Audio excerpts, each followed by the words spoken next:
പ്രമുഖ പത്രങ്ങളിലെ പ്രമുഖ വാർത്തകൾ ക്രോഡീകരിച്ചുകൊണ്ടുള്ള ഒരു സ്പെഷ്യൽ പ്രോഗ്രാം പത്രവാർത്താസിലേക്ക് എല്ലാവർക്കും സ്വാഗതം. അപ്പൊ ഇന്ന് ഡിസംബർ 12 വ്യാഴാഴ്ചയാണ്. എല്ലാവരും സ്കൂളുകളിലൊക്കെ പോകുന്ന ദിവസമാണ്. അപ്പൊ ഇന്ന് എല്ലാ പത്രങ്ങളിലും തന്നെ മെയിനായിട്ട് കൊടുത്തേക്കുന്ന ന്യൂസ് എന്ന് പറയുന്നത് ഒരേ സ്വരത്തിൽ സുപ്രീം കോടതിയും ഹൈക്കോടതിയും പുരുഷനും അന്തസ്സുണ്ട്. ബാലചന്ദ്രമേനോൻ മുൻകൂർ ജാമ്യം, തെലങ്കാനയിൽ ഭർത്താവിന് നീതി. അപ്പോൾ ഒരേ സ്വരത്തിൽ സുപ്രീം കോടതിയും ഹൈക്കോടതിയും പറയുന്നതാണ് പുരുഷനും അന്തസ്സുണ്ടെന്ന്. അപ്പം വ്യാജ സ്ത്രീ പീഡന കേസ് തള്ളി സുപ്രീം കോടതിയും പീഡന കേസിൽ നടൻ ബാലചന്ദ്രമേനോൻ മുൻകൂർ ജാമ്യം അനുവദിച്ച് ഹൈക്കോടതിയും ഇന്നലെ നടത്തിയ സമാന നിരീക്ഷണം വളരെയധികം ശ്രദ്ധേയമായി. സ്ത്രീക്ക് മാത്രമല്ല പുരുഷനും അന്തസ്സും അഭിമാനമുണ്ടെന്നാണ് ഹൈക്കോടതി പറഞ്ഞത്. സ്ത്രീധന പീഡന കേസിനെതിരായ നിയമം ഭർത്താവിനും വീട്ടുകാർക്കും എതിരെ പ്രതികാരത്തിന് ദുരുപയോഗപ്പെടുത്താൻ അനുവദിക്കില്ലെന്നായിരുന്നു സുപ്രീം കോടതിയുടെ ഉത്തരവ്. അപ്പൊ ഇപ്പൊ നമുക്കറിയാം ഒരുപാട് പീഡന കേസ് വരുന്നുണ്ട്. അത് കുറെയൊക്കെ സത്യമാണ്. പക്ഷെ എന്നാലും ഇപ്പം സുപ്രീം കോടതിയും ഹൈക്കോടതിയും ഒരുമിച്ച് പറഞ്ഞിരിക്കുന്നത് പുരുഷനും അന്തസ്സുണ്ടെന്നാണ്. അപ്പം ഇത്തരത്തില് സ്ത്രീ പീഡനം ഒക്കെ എന്ന് പറയും. ഇപ്പം സ്ത്രീധനത്തിന്റെ പീഡനത്തെ ആ പരാതിയൊക്കെ പറയുന്നത് ഒരിക്കലും ദുരുപയോഗം ചെയ്യരുത് സ്ത്രീകൾ. ദുരുപയോഗം ചെയ്യുന്നുണ്ട്. ഒരുപാട് ചെയ്യുന്നുണ്ട്. അപ്പൊ അങ്ങനെ ഒരു കണ്ടെത്തൽ ഉണ്ടായതുകൊണ്ടാണ് സുപ്രീം കോടതിയും ഹൈക്കോടതിയും ഇങ്ങനെ പറയുന്നത്. അപ്പൊ ബാലചന്ദ്രമേനോൻ രാജ്യം പത്മശ്രീ നൽകി ആദരിച്ച വ്യക്തിയാണെന്നും 2 ദേശീയ അവാർഡുകൾ നേടിയിട്ടുണ്ടെന്നും ജാമ്യം അനുവദിച്ച് ജസ്റ്റിസ് PV കുഞ്ഞികൃഷ്ണൻ വ്യക്തമാക്കി. ആലുവ സ്വദേശിയായ നടിയുടെ പരാതി 17 വർഷം വൈകി നൽകിയെന്നത് കണക്കിലെടുക്കേണ്ട വസ്തുതയാണെന്നും നിരീക്ഷിച്ചു. അപ്പം ആലുവ സ്വദേശിയായ നടിയുടെ പരാതി 17 വർഷത്തോളം വൈകിയാണ് നൽകിയത്. അപ്പൊ നമ്മുടെ ഹേമ കമ്മിറ്റി റിപ്പോർട്ട് അതുപോലെ തന്നെ അപ്പൊ കുറെ വർഷങ്ങൾക്ക് മുമ്പ് നടന്ന സംഭവമാണ്. അവര് ഇപ്പൊ ഇങ്ങനെ ഒരു ഹേമ കമ്മീഷൻ റിപ്പോർട്ട് വന്നതിനെ തുടർന്ന് അവര് പരാതി നൽകിയത്. അപ്പൊ അതും ഇതുപോലെ 17 വർഷങ്ങൾ വൈകിയാണ് ഈ കേസ് നൽകിയത്. ക്രൂരത അനുഭവിക്കുന്ന സ്ത്രീകൾ പ്രതികരിക്കരുതെന്നോ പരാതി നൽകരുതെന്നോ അല്ല പറയുന്നതെന്നും സുപ്രീം കോടതി പറഞ്ഞു.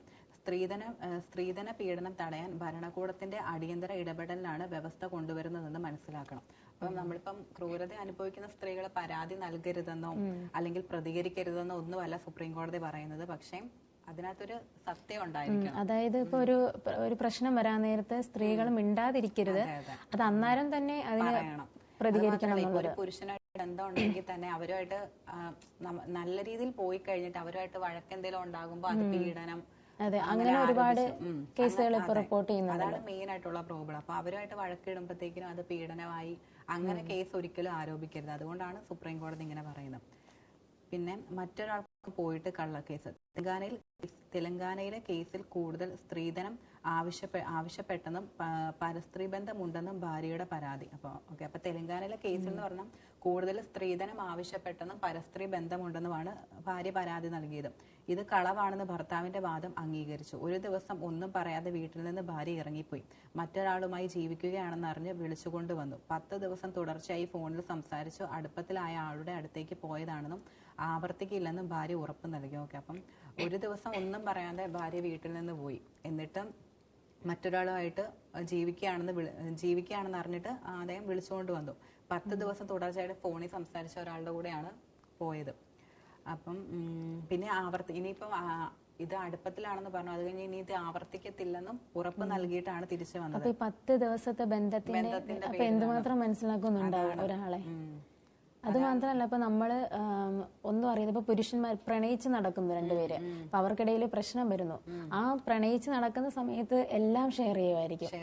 മനസ്സുകൊണ്ട് നമ്മളെല്ലാ കാര്യങ്ങളും പറഞ്ഞ് നമ്മൾ അങ്ങനെയായിരിക്കും ഇങ്ങനെയായിരിക്കും എന്ന് പറഞ്ഞിട്ടായിരിക്കും. പക്ഷെ അതിൽ എന്തെങ്കിലും ഒരു പ്രശ്നം വന്നു കഴിയാൻ നേരത്ത് പീഡനവും മറ്റാരോപണം, മാനസികമായിട്ടും ശാരീരികമായിട്ടും പീഡിപ്പിച്ചെന്ന് പറയാൻ നേരത്ത് സ്വാഭാവികമായിട്ടും നമ്മുടെ ഇവിടുത്തെ നിയമം വെച്ച് പുരുഷനെതിരെ കേസെടുക്കും.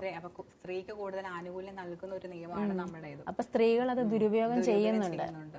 അപ്പൊ അത്തരത്തിലൊരു കാര്യത്തിനാണ് ഇപ്പോ സുപ്രീം കോടതി ഇടപെട്ടേക്കുന്നത് അല്ലേ? അപ്പൊ ഇതോടെ വിവാഹമോചനത്തിന് വക്കീൽ നോട്ടീസ് അയച്ചു. പിന്നാലെയാണ് സ്ത്രീപീഡന കേസെന്ന് ഭർത്താവ് ബോധിപ്പിച്ചു. ഈ വാദം ശരിയാണെന്ന് ഉറപ്പുവരുത്തിയാണ് സുപ്രീം കോടതി കേസ് റദ്ദാക്കിയത്. അപ്പം കീഴ്ക്കോടതികൾ ജാഗ്രത പാലിക്കണം. സ്ത്രീധന പീഡനത്തിനെതിരായ നിയമത്തിന്റെ 498A വകുപ്പ് ദുരുപയോഗം വ്യാപകമാണെന്നും കീഴ്ക്കോടതികൾ ജാഗ്രത പാലിക്കണമെന്നും ജസ്റ്റിസുമാരായ BV നഗ്ലർ, N കോടീശ്വർ സിംഗ് എന്നിവരടങ്ങിയ സുപ്രീം കോടതിയിലെ ബെഞ്ച് നിർദ്ദേശിച്ചു. അപ്പൊ സ്ത്രീധന പീഡനത്തിനെതിരായ നിയമത്തിന്റെ അതായത് 498A വകുപ്പ് ദുരുപയോഗം വ്യാപകമാണെന്ന് എന്താ ഇവരടങ്ങുന്ന സുപ്രീം കോടതി ബെഞ്ച് നിർദ്ദേശിച്ചു. വ്യക്തമായ തെളിവുകളില്ലാതെ ആരോപണങ്ങളുടെ പേരിൽ മാത്രം വകുപ്പ് ചുമത്തരുത്. അപ്പൊ വ്യക്തമായ തെളിവുകളൊന്നുമില്ലാതെ സ്ത്രീകൾ നൽകുന്ന ആരോപണങ്ങളെ മാത്രം അടിസ്ഥാനപ്പെടുത്തിയിട്ട് ഒരിക്കലും കുറ്റം ചുമത്തരുത്. തെറ്റ് ചെയ്യാത്ത കുടുംബാംഗങ്ങളെയും ദ്രോഹിക്കാൻ നിയമം ദുരുപയോഗം ചെയ്യുന്നുണ്ട്. അപ്പൊ തെറ്റ് ചെയ്യാത്ത കുടുംബങ്ങളെയും ദ്രോഹിക്കാനൊക്കെ ആയിട്ടും ഈ കാര്യം അതിനകത്ത് ഒരുപാട് പെട്ടുപോകുന്ന ആൺകുട്ടികളും പുരുഷന്മാര് പലരും പെട്ടുപോകുന്നവരുണ്ട്. സ്ത്രീകൾ ദുരുപയോഗം ചെയ്തിട്ട് കുറ്റം ചെയ്യാത്ത പുരുഷന്മാരെ, കാരണം സ്ത്രീയുടെ വാക്കിനായിരിക്കും കൂടുതലും വില. അതെ, അവർക്കിപ്പോ ചിലപ്പോ സ്ത്രീക്ക് ഒരു പുരുഷനോട് എന്തെങ്കിലും ഒരു വിദ്വേഷം ഉണ്ടെങ്കിൽ അത് ചിലപ്പോ ഇത്തരത്തിലൊരു കാര്യം പറഞ്ഞു കഴിഞ്ഞാൽ കേസാവും. പിന്നെ അവരുടെ ചിലപ്പോ ഒരു സാധാരണക്കാരൻ ഒരു പുരുഷനായിരിക്കും, ഓരോ ദിവസം ഉപജീവനം ഒരു വിധത്തിൽ കഴിഞ്ഞു കൂട്ടുന്ന പോകുന്ന ഒരു ആളായിരിക്കും. അപ്പൊ അവരുടെയൊക്കെ ഒരു കുടുംബം തന്നെ മുഴുവനായിട്ട് തകർക്കാൻ ഇത്തരത്തിലൊരു കാരണം മതിയാവും. അപ്പൊ അതിനി പാടില്ല എന്നുള്ള രീതിക്കാണ് ഇത് ദുരുപയോഗം ചെയ്യരുതെന്നാണ് സുപ്രീം കോടതി ഹൈക്കോടതിയും പറയുന്നത്.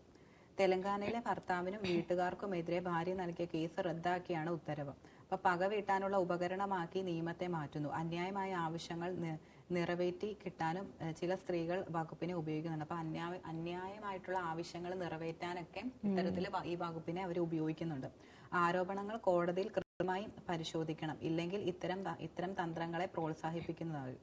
അപ്പൊ ആരോപണങ്ങളെല്ലാം കൃത്യമായി പരിശോധിക്കണം. അപ്പൊ സ്ത്രീകൾ എന്ത് ആരോപണമാണ് വരുന്നത്, ഇപ്പൊ സ്ത്രീ പീഡനമാണെങ്കിൽ തന്നെ അത് കറക്റ്റായിട്ട് കണ്ടെത്തി അതിൽ സത്യം ഉണ്ടെന്ന് തെളിഞ്ഞാൽ മാത്രമേ കുറ്റം ചുമത്താവുള്ളൂ. അല്ലാതെ വെറും ആരോപണങ്ങളുടെ പേരിലും ഒരിക്കലും ഇങ്ങനെ പുരുഷന്മാർക്ക് നേരെ കുറ്റം ചുമത്തരുതെന്നാണ് സുപ്രീം കോടതി ഹൈക്കോടതിയും പറയുന്നത്.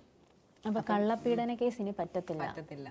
അപ്പൊ ഇതെന്താണെങ്കിലും നല്ലൊരു കാര്യം. ഇത്രയും നാള് സ്ത്രീകൾ എന്ത് പറഞ്ഞാലും അതേപടി വിശ്വസിക്കുന്ന ഒരു, അതുപോലെ പക്ഷെ ഒരു കാര്യമുണ്ട്, ചില കേസിൽ സ്ത്രീകൾ വളരെ ക്രൂരമായ പീഡനത്തിന് ഇരയായിട്ട് ഇത്തരത്തിലുള്ള കേസിനൊന്നും ഒരു നീക്കുപോക്ക് പോകുന്നുമില്ലാത്തതുണ്ട്. ചിലതൊക്കെ എത്രയോ വർഷങ്ങൾക്ക് ശേഷമാണ് കേസ് തെളിയിച്ചതല്ലേ. ഇപ്പൊ സ്ത്രീകള് പുരുഷന്മാര് നല്ലത് സ്ത്രീകള് നല്ലതെന്നൊന്നുമില്ല. ഇപ്പൊ ഓരോ കേസിനെ ബേസ് ചെയ്തിട്ടിരിക്കും. ഇപ്പൊ ചിലതിനകത്ത് സ്ത്രീകളായിരിക്കും തെറ്റ് ചെയ്യുന്നത്, ചിലതിനകത്ത് പുരുഷന്മാരായിരിക്കും. അപ്പൊ അങ്ങനെ നോക്കിയിട്ട് അതിനകത്ത് സത്യം എന്താണെന്ന് കണ്ടെത്തിയിട്ട് കുറ്റം ചുമത്തുക. ഇപ്പൊ സ്ത്രീ ഒരു പരാതി പറയുകയാണെങ്കിൽ തന്നെ അതിനകത്ത് സത്യം എന്താണെന്ന് കണ്ടെത്തിയിട്ട് അതിനകത്ത് തെളിവുകൾ ഉണ്ടോ എന്ന് നോക്കിയിട്ട് പുരുഷന്റെ മേലിൽ കുറ്റം ചുമത്തുക. അതുപോലെ പുരുഷൻ പറയുന്നതാണ്. ഇപ്പൊ കൂടുതൽ സ്ത്രീകളാണ് പരാതി കൊടുക്കുക, സ്ത്രീ പീഡനം അങ്ങനെ. പക്ഷെ നമ്മുടെ കേരളത്തിൽ തന്നെ ഒരുപാട് സ്ത്രീ പീഡനത്തിന്റെ കേസുകൾ വന്നിട്ടുണ്ട്. സ്ത്രീകൾ ആത്മഹത്യ ചെയ്ത സംഭവങ്ങളൊക്കെ ഒരുപാട് ഉണ്ടായിട്ടുണ്ട്. അപ്പൊ അതിന്റെയൊക്കെ ബേസിൽ സ്ത്രീധനത്തിന്റെ പേരിൽ ചെയ്തവരുണ്ട്. അപ്പൊ ഒരുപാട് സ്ത്രീകൾ ആത്മഹത്യ ചെയ്തിട്ടുണ്ട്. അപ്പൊ അതിന്റെയൊക്കെ ബേസ് ചെയ്തിട്ടാണ് ഈ പുരുഷന്മാർക്കെതിരെ കേസ് കൂടുതലും എടുക്കുന്നത്. അപ്പൊ ഇങ്ങനെ ഒരു ഇത് വരുമ്പോഴത്തേക്കിനും നമ്മൾ ഇനി ഒന്നും കൂടെ ആലോചിക്കും. പിന്നെ ഒരു കാര്യമുണ്ട്, കഴിഞ്ഞിടയ്ക്ക് ഒരു കേസ് വന്നില്ലായിരുന്നോ, ഒരു പെണ്ണ് അവളുടെ ഭർത്താവ് സ്ത്രീധനത്തിന്റെ പേരിലൊക്കെ മൊബൈൽ ചാർജർ കൊണ്ടൊക്കെ കഴുത്തിലൊക്കെ വലിച്ചു എന്നൊക്കെ പറഞ്ഞ് കുടുംബത്തിനോടൊപ്പം നിന്ന് പരാതിയൊക്കെ കൊടുത്തിട്ട് ലാസ്റ്റ് അത് മാറ്റി പറഞ്ഞു, ഒന്നും ചെയ്തിട്ടില്ല എന്നുള്ള രീതിക്ക്. അപ്പം കുടുംബക്കാരും കൂടെ നിന്ന് വലിയൊരു ചർച്ചയായി, മാധ്യമങ്ങൾ അത് ഏറ്റെടുത്ത് വലിയൊരു വിവാദമൊക്കെ ആയി. പിന്നെ കേസും കാര്യങ്ങളും എല്ലാം കുറച്ച് നാൾ കഴിഞ്ഞപ്പോൾ പറഞ്ഞു ഒന്നും ചെയ്തിട്ടില്ല, ഞാനത് വേറൊരു രീതിക്ക് പറഞ്ഞതാണ്. അങ്ങനെ പറയുന്ന കുറെ കാര്യങ്ങളുണ്ട്. എന്നുവെച്ചാൽ ഒന്നും വാസ്തവം എന്താണെന്നൊന്നും അറിയാതെ അതിന്റെ പിന്നാലെ പോവരുത്. ശരിക്കും ഇപ്പൊ കേസാണെങ്കിൽ പോലും ഇപ്പൊ പോലീസിന്റെ അടുത്ത് പരാതി നൽകുമ്പോൾ അതിനകത്ത് എത്രമാത്രം സത്യം ഉണ്ടെന്ന് കണ്ടെത്തിയിട്ട് ആ കേസ് അന്വേഷിക്കുക. അല്ലാതെ വെറുതെ ഒരു സ്ത്രീ ഒരു ആരോപണം ഉയർത്തുമ്പോഴത്തേക്കിനും തന്നെ പുരുഷനെ പിടിച്ച് ജയിലിടുക, അറസ്റ്റ് ചെയ്യുക, അങ്ങനെയുള്ള നടപടികൾ എടുക്കാതിരിക്കാം. അപ്പൊ എന്താണ് സുപ്രീം കോടതി ഇതിപ്പം ഇന്നത്തെ കാലത്ത് ശരിക്കും വാല്യൂ ഉള്ള ഒരു സ്റ്റേറ്റ്മെന്റ്. കാര്യം ഇത് ഇന്ന് നടന്നുകൊണ്ടിരിക്കുന്ന ഒരു കാര്യം, പ്രത്യേകിച്ചും യുവജനങ്ങൾക്കിടയിൽ. സ്ത്രീ പീഡനം എന്ന് പറയുമ്പോൾ തന്നെ എല്ലാവരും സ്ത്രീകളെ സപ്പോർട്ട് ചെയ്ത് പറയത്തുള്ളൂ. അതിപ്പോ തെറ്റാണ്. ഇപ്പൊ കള്ളപ്പീഡന കേസ് ആണെങ്കിൽ പോലും എല്ലാരും സ്ത്രീകളെ സപ്പോർട്ട് ചെയ്ത് ഒന്ന് ടച്ച് ചെയ്താലും അത് ചിലപ്പോ പീഡനം മാറുന്നൊരു വ്യക്തിവൈരാഗ്യം അങ്ങനെയൊക്കെ വെച്ചിട്ട് ഇപ്പൊ ഒരുപാട് ദുരുപയോഗം ചെയ്യുന്നുണ്ടെന്നാണ് അവര് ഇപ്പൊ കണ്ടെത്തിയിട്ടുള്ളത്. അപ്പൊ ഈ എന്താണേലും ഇത്തരത്തിലുള്ള അത്തരത്തിൽ ഒരു ഒരു പ്രവണത മാറട്ടെ എന്നാണ് കാര്യം. ആ ഒരു രീതിക്ക് ഇനി പോവരുത് കാര്യങ്ങൾ എന്നാണ് ഇപ്പൊ സുപ്രീം കോടതി ആണെങ്കിലും ഹൈക്കോടതി. സ്ത്രീക്കും പുരുഷനും ഒരേപോലെ തുല്യത ഉണ്ടെന്ന് നമ്മൾ പറയുന്നുണ്ട്. പക്ഷെ എങ്കിൽ പോലും ഇത്തരത്തിലുള്ള സ്ത്രീക്ക് അനുകൂലമായിട്ടുള്ള നിയമങ്ങൾ കൂടുതലും ദുരുപയോഗം ചെയ്യപ്പെടുകയാണ്. അതാണിപ്പോ യാഥാർത്ഥ്യം. അപ്പൊ അത്തരത്തിൽ ആരും ദുരുപയോഗം ചെയ്യാതെ സത്യം കണ്ടെത്തിയിട്ട് കുറ്റം ചുമത്തുക. വാസ്തവം എന്താണെന്ന് കൃത്യമായും വ്യക്തമായും തെളിവുകളുടെ അടിസ്ഥാനത്തിൽ മാത്രം കണ്ടെത്തിയിട്ട് ആരോപണങ്ങളെ അടിസ്ഥാനപ്പെടുത്താതെ തെളിവുകളുടെ അടിസ്ഥാനത്തിൽ കണ്ടെത്തുക. അല്ലെങ്കിൽ നിരപരാധികളായിട്ടുള്ള ഒരുപാട് പുരുഷന്മാർ ഇതിനകത്ത് പെട്ടുപോകുന്നുണ്ടെന്ന് ഇപ്പം കുറെ നാളുകളായിട്ട് ഇങ്ങനെ സംഭവിക്കുന്നതുകൊണ്ടായിരിക്കും പക്ഷെ ഇപ്പോ ഇങ്ങനെ ഒരു തീരുമാനം വന്നേക്കുന്നത്. എല്ലാ കാലവും ഇങ്ങനെ സത്യമാകണമെന്നില്ല, തെളിയിക്കണമെന്നില്ല. ചിലപ്പോ എല്ലാം വാസ്തവമാവണമെന്നുമില്ല. എന്നാ വർഷം വൈകി തന്നുകൊണ്ട് ആ ഒരു ബേസ് അപ്പൊ ആ 17 വർഷം എന്ത് ചെയ്തു അല്ലേ? അതൊരു ക്വസ്റ്റ്യൻ മാർക്കാണ്. അപ്പം അദ്ദേഹം എത്രമാത്രം ബുദ്ധിമുട്ട് അനുഭവിച്ചിട്ടുണ്ടായിരിക്കും. കാരണം ഭാര്യയാണ് അവിടെ തെറ്റ് ചെയ്തത്. അതെ, അത് ഒരു അന്യപുരുഷന്റെ കൂടെ പോയി. അപ്പം അദ്ദേഹത്തിന്റെ മാനസികാവസ്ഥയും കൂടെ മറ്റേ ഹേമ കമ്മിറ്റി റിപ്പോർട്ടിനകത്ത് ഇതുപോലെ തന്നെ 20 വർഷവും 22 വർഷവും മുമ്പത്തെ കാര്യങ്ങൾ പിന്നെ പൊക്കിക്കൊണ്ടുവന്നു. അപ്പൊ അങ്ങനെയൊക്കെ വരാൻ നേരത്ത് ഇതിനകത്ത് എത്രത്തോളം വാസ്തവം. എന്നാ പിന്നെ നമുക്കിങ്ങനെ ഒരു സംഭവം ഇപ്പൊ പീഡനത്തിന് ഇരയായെങ്കിൽ അപ്പൊ തന്നെ അതിനൊരു പരാതിയും കാര്യങ്ങളായിട്ട് പോവുകയാണെങ്കിൽ അതിനൊരു 20 വർഷവും ഒരു പ്രശ്നവും ഇല്ല, യാതൊരു പ്രശ്നവും ഇല്ലാതെ കുടുംബജീവിതം നയിച്ചിരുന്നവർ പെട്ടെന്ന് എന്തെങ്കിലും കേൾക്കുമ്പോഴേ കൊണ്ട് പരാതി കൊടുത്തിട്ട് പിന്നെ അതൊരു വിവാദമാക്കുന്നത് കൊണ്ട് എന്തർത്ഥമുള്ളതെന്നും അതൊരു ക്വസ്റ്റ്യൻ മാർക്കാണ്. ഇങ്ങനെ സ്ത്രീ പീഡന കേസിൽ പരാതി കൊടുക്കുമ്പോ തന്നെ അവർക്കൊരു തുക കിട്ടും, നഷ്ടപരിഹാരമായിട്ട് കിട്ടും, അങ്ങനത്തെ കുറെ കാര്യങ്ങളുണ്ട്. അപ്പൊ അത്തരത്തിലൊക്കെ ദുരുപയോഗം ചെയ്യുന്നതാണ്. ഇപ്പൊ കുടുംബമായിട്ട് ചേർന്ന് നിന്നായിരിക്കും സ്ത്രീകൾ ഇത്തരത്തില് ചിലപ്പോ ചിലരെ പ്രൊട്ടക്ട് ചെയ്യാൻ വേണ്ടിയിട്ട് ഇത്തരത്തില് വിവാദങ്ങൾ ഉണ്ടാക്കുന്ന കള്ളത്തരം മറച്ചു വെക്കാനും എല്ലാത്തിനുമാണ് ഇങ്ങനെ ഇത്തരത്തിൽ കൂടുതൽ ദുരുപയോഗം ചെയ്യുന്നത്. അപ്പൊ അത്തരത്തില് നടപടികളൊന്നും എടുക്കാതിരിക്കുക. അതെ, അത്തരത്തിലുള്ള ദുരുപയോഗങ്ങളെല്ലാം നിയമങ്ങൾ എന്ന് പറയുന്ന ആവശ്യത്തിന് നമുക്ക് നീതി ആ നിയമത്തിന്റെ ശിക്ഷകളോ എന്തെങ്കിലും പറയുന്നുണ്ടോ? ഇങ്ങനെ നിയമത്തിന്റെ ഇത് ഇങ്ങനത്തെ ഇത്തരത്തിൽ ചെയ്യുന്നതിന്റെ കാര്യം അവരുടെ ഇപ്പം കണ്ടതിന് അപ്പൊ ഇനി തുടർ നടപടി എന്താണെന്ന് നമുക്ക് വരും ദിവസങ്ങളിൽ അറിയാം. ഓക്കെ, നമുക്ക് നോക്കാം. ഇനി അടുത്ത ഇതുമായിട്ട് തന്നെ റിലേറ്റഡ് ആയിട്ട് നമുക്ക് പറയാൻ പറ്റുന്ന ഒരു ന്യൂസാണ്. യുവാവിന്റെ ആത്മഹത്യ, ഭാര്യയ്ക്കും കുടുംബത്തിനുമെതിരെ കേസെടുത്തു.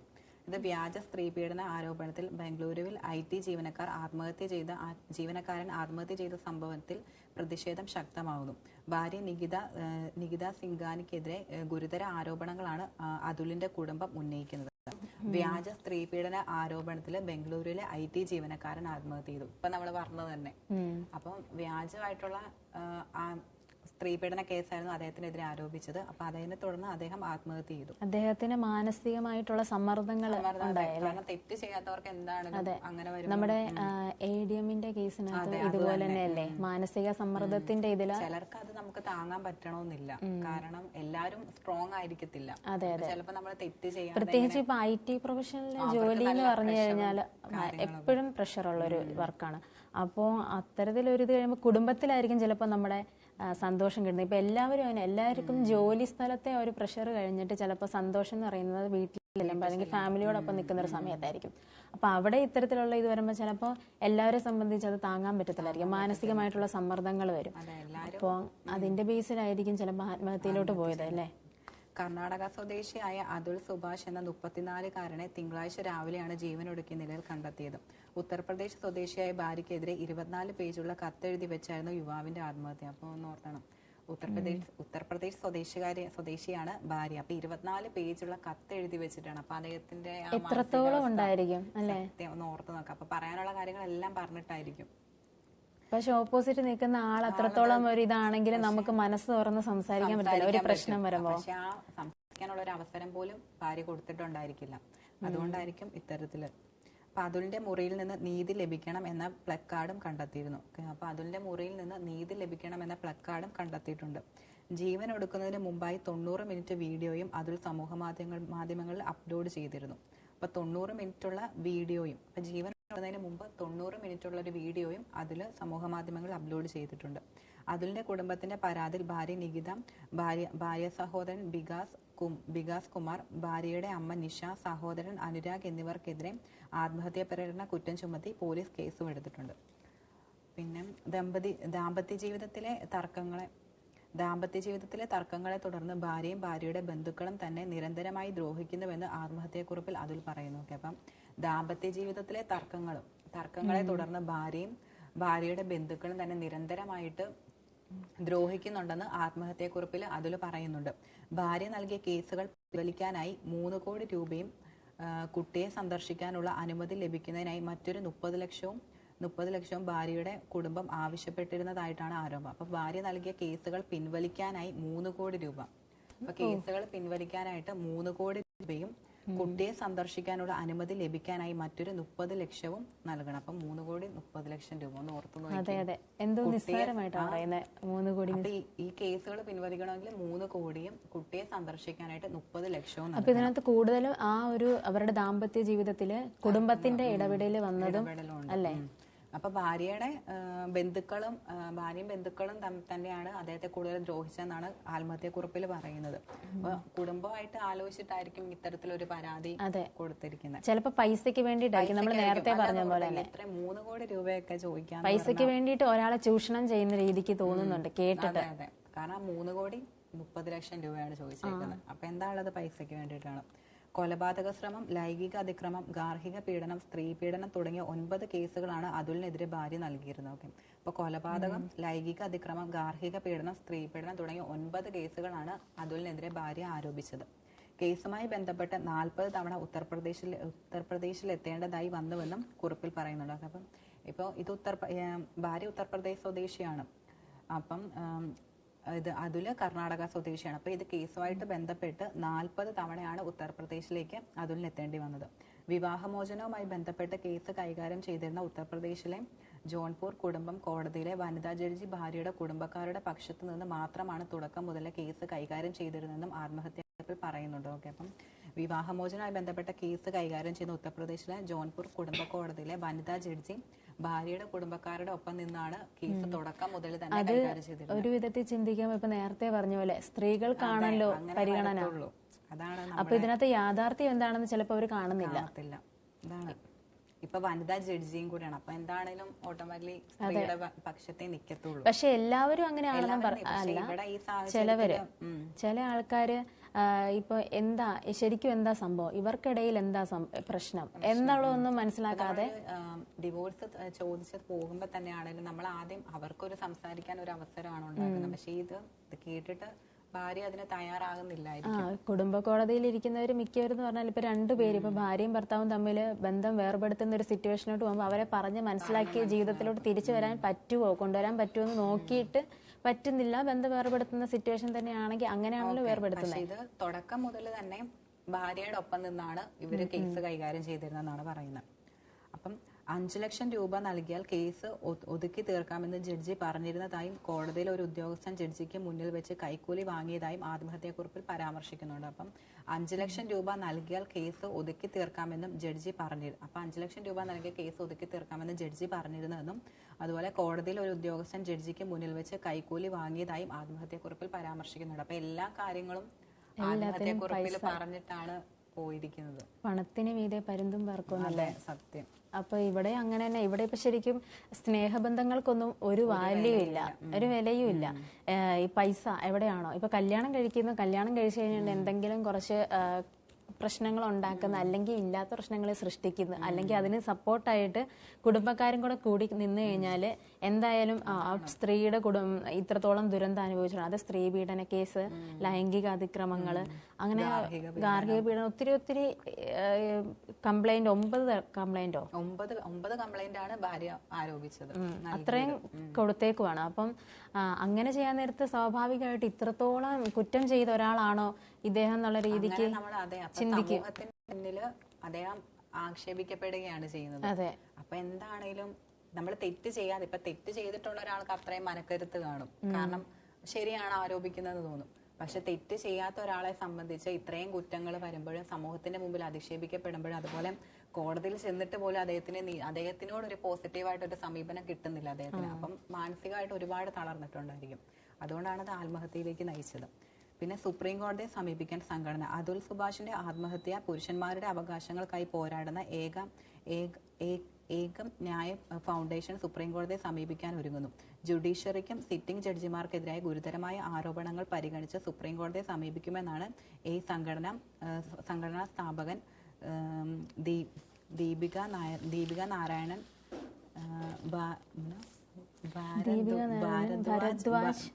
ഭരദ്വാജ് പറഞ്ഞത്. ഓക്കെ, അപ്പം പുരുഷന്മാരുടെ അവകാശങ്ങൾ സംരക്ഷിക്കപ്പെടാനായിട്ടാണ് ഇത് ഏകം ന്യായ് ഫൗണ്ടേഷന്റെ സ്ഥാപകനായിട്ടുള്ള ദീപിക നാരായൺ ഭരദ്വാജ് പറയുന്നത്. അപ്പൊ നിരപരാധിത്വം തെളിയിക്കാനുള്ള തെളിവുകൾ ഉണ്ടായിട്ടും പണം നൽകിയില്ലെങ്കിൽ ഒരു വ്യക്തിക്ക് എന്ത് സംഭവിക്കുമെന്നും 90 മിനിറ്റ് ദൈർഘ്യമുള്ള വീഡിയോ വിശദീകരിക്കുന്നു. ഓക്കെ, അപ്പം നിരപരാധിത്വം തെളിയിക്കാനുള്ള തെളിവുകൾ ഉണ്ടായിട്ടും പണം നൽകിയില്ലെങ്കിൽ ഒരു വ്യക്തിക്ക് എന്ത് സംഭവിക്കും. അദ്ദേഹം മരണത്തിന് മുമ്പ് 90 മിനിറ്റുള്ള വീഡിയോ സമൂഹ മാധ്യമങ്ങളിൽ പോസ്റ്റ് ചെയ്തിട്ടുണ്ടല്ലോ, വീഡിയോ. അപ്പൊ ആ വീഡിയോ തെളിയിക്കുന്നതാണ് അദ്ദേഹം പറയുന്നത്. പക്ഷാപാതപരമായ നിയമങ്ങൾ കാരണം ആത്മഹത്യ ചെയ്യുന്ന ആളുകൾക്ക് സഹായം ആവശ്യമാണെന്നും അദ്ദേഹം പറഞ്ഞു. അതേസമയം അതുലിന്റെ ഭാര്യ നികിതയെ പിരിച്ചുവിടാൻ IT കമ്പനിയായ ആക്സെഞ്ചറിനോടും ആവശ്യപ്പെട്ട് ഒരു വിഭാഗം സമൂഹമാധ്യമങ്ങളിൽ പ്രചരണം ശക്തമാക്കിയിട്ടുണ്ട്. പ്രതിഷേധം ശക്തമായതോടെ കമ്പനി തങ്ങളുടെ എക്സ് പ്രൊഫൈൽ ലോക്ക് ചെയ്തിരുന്നു. ഓക്കെ, അപ്പം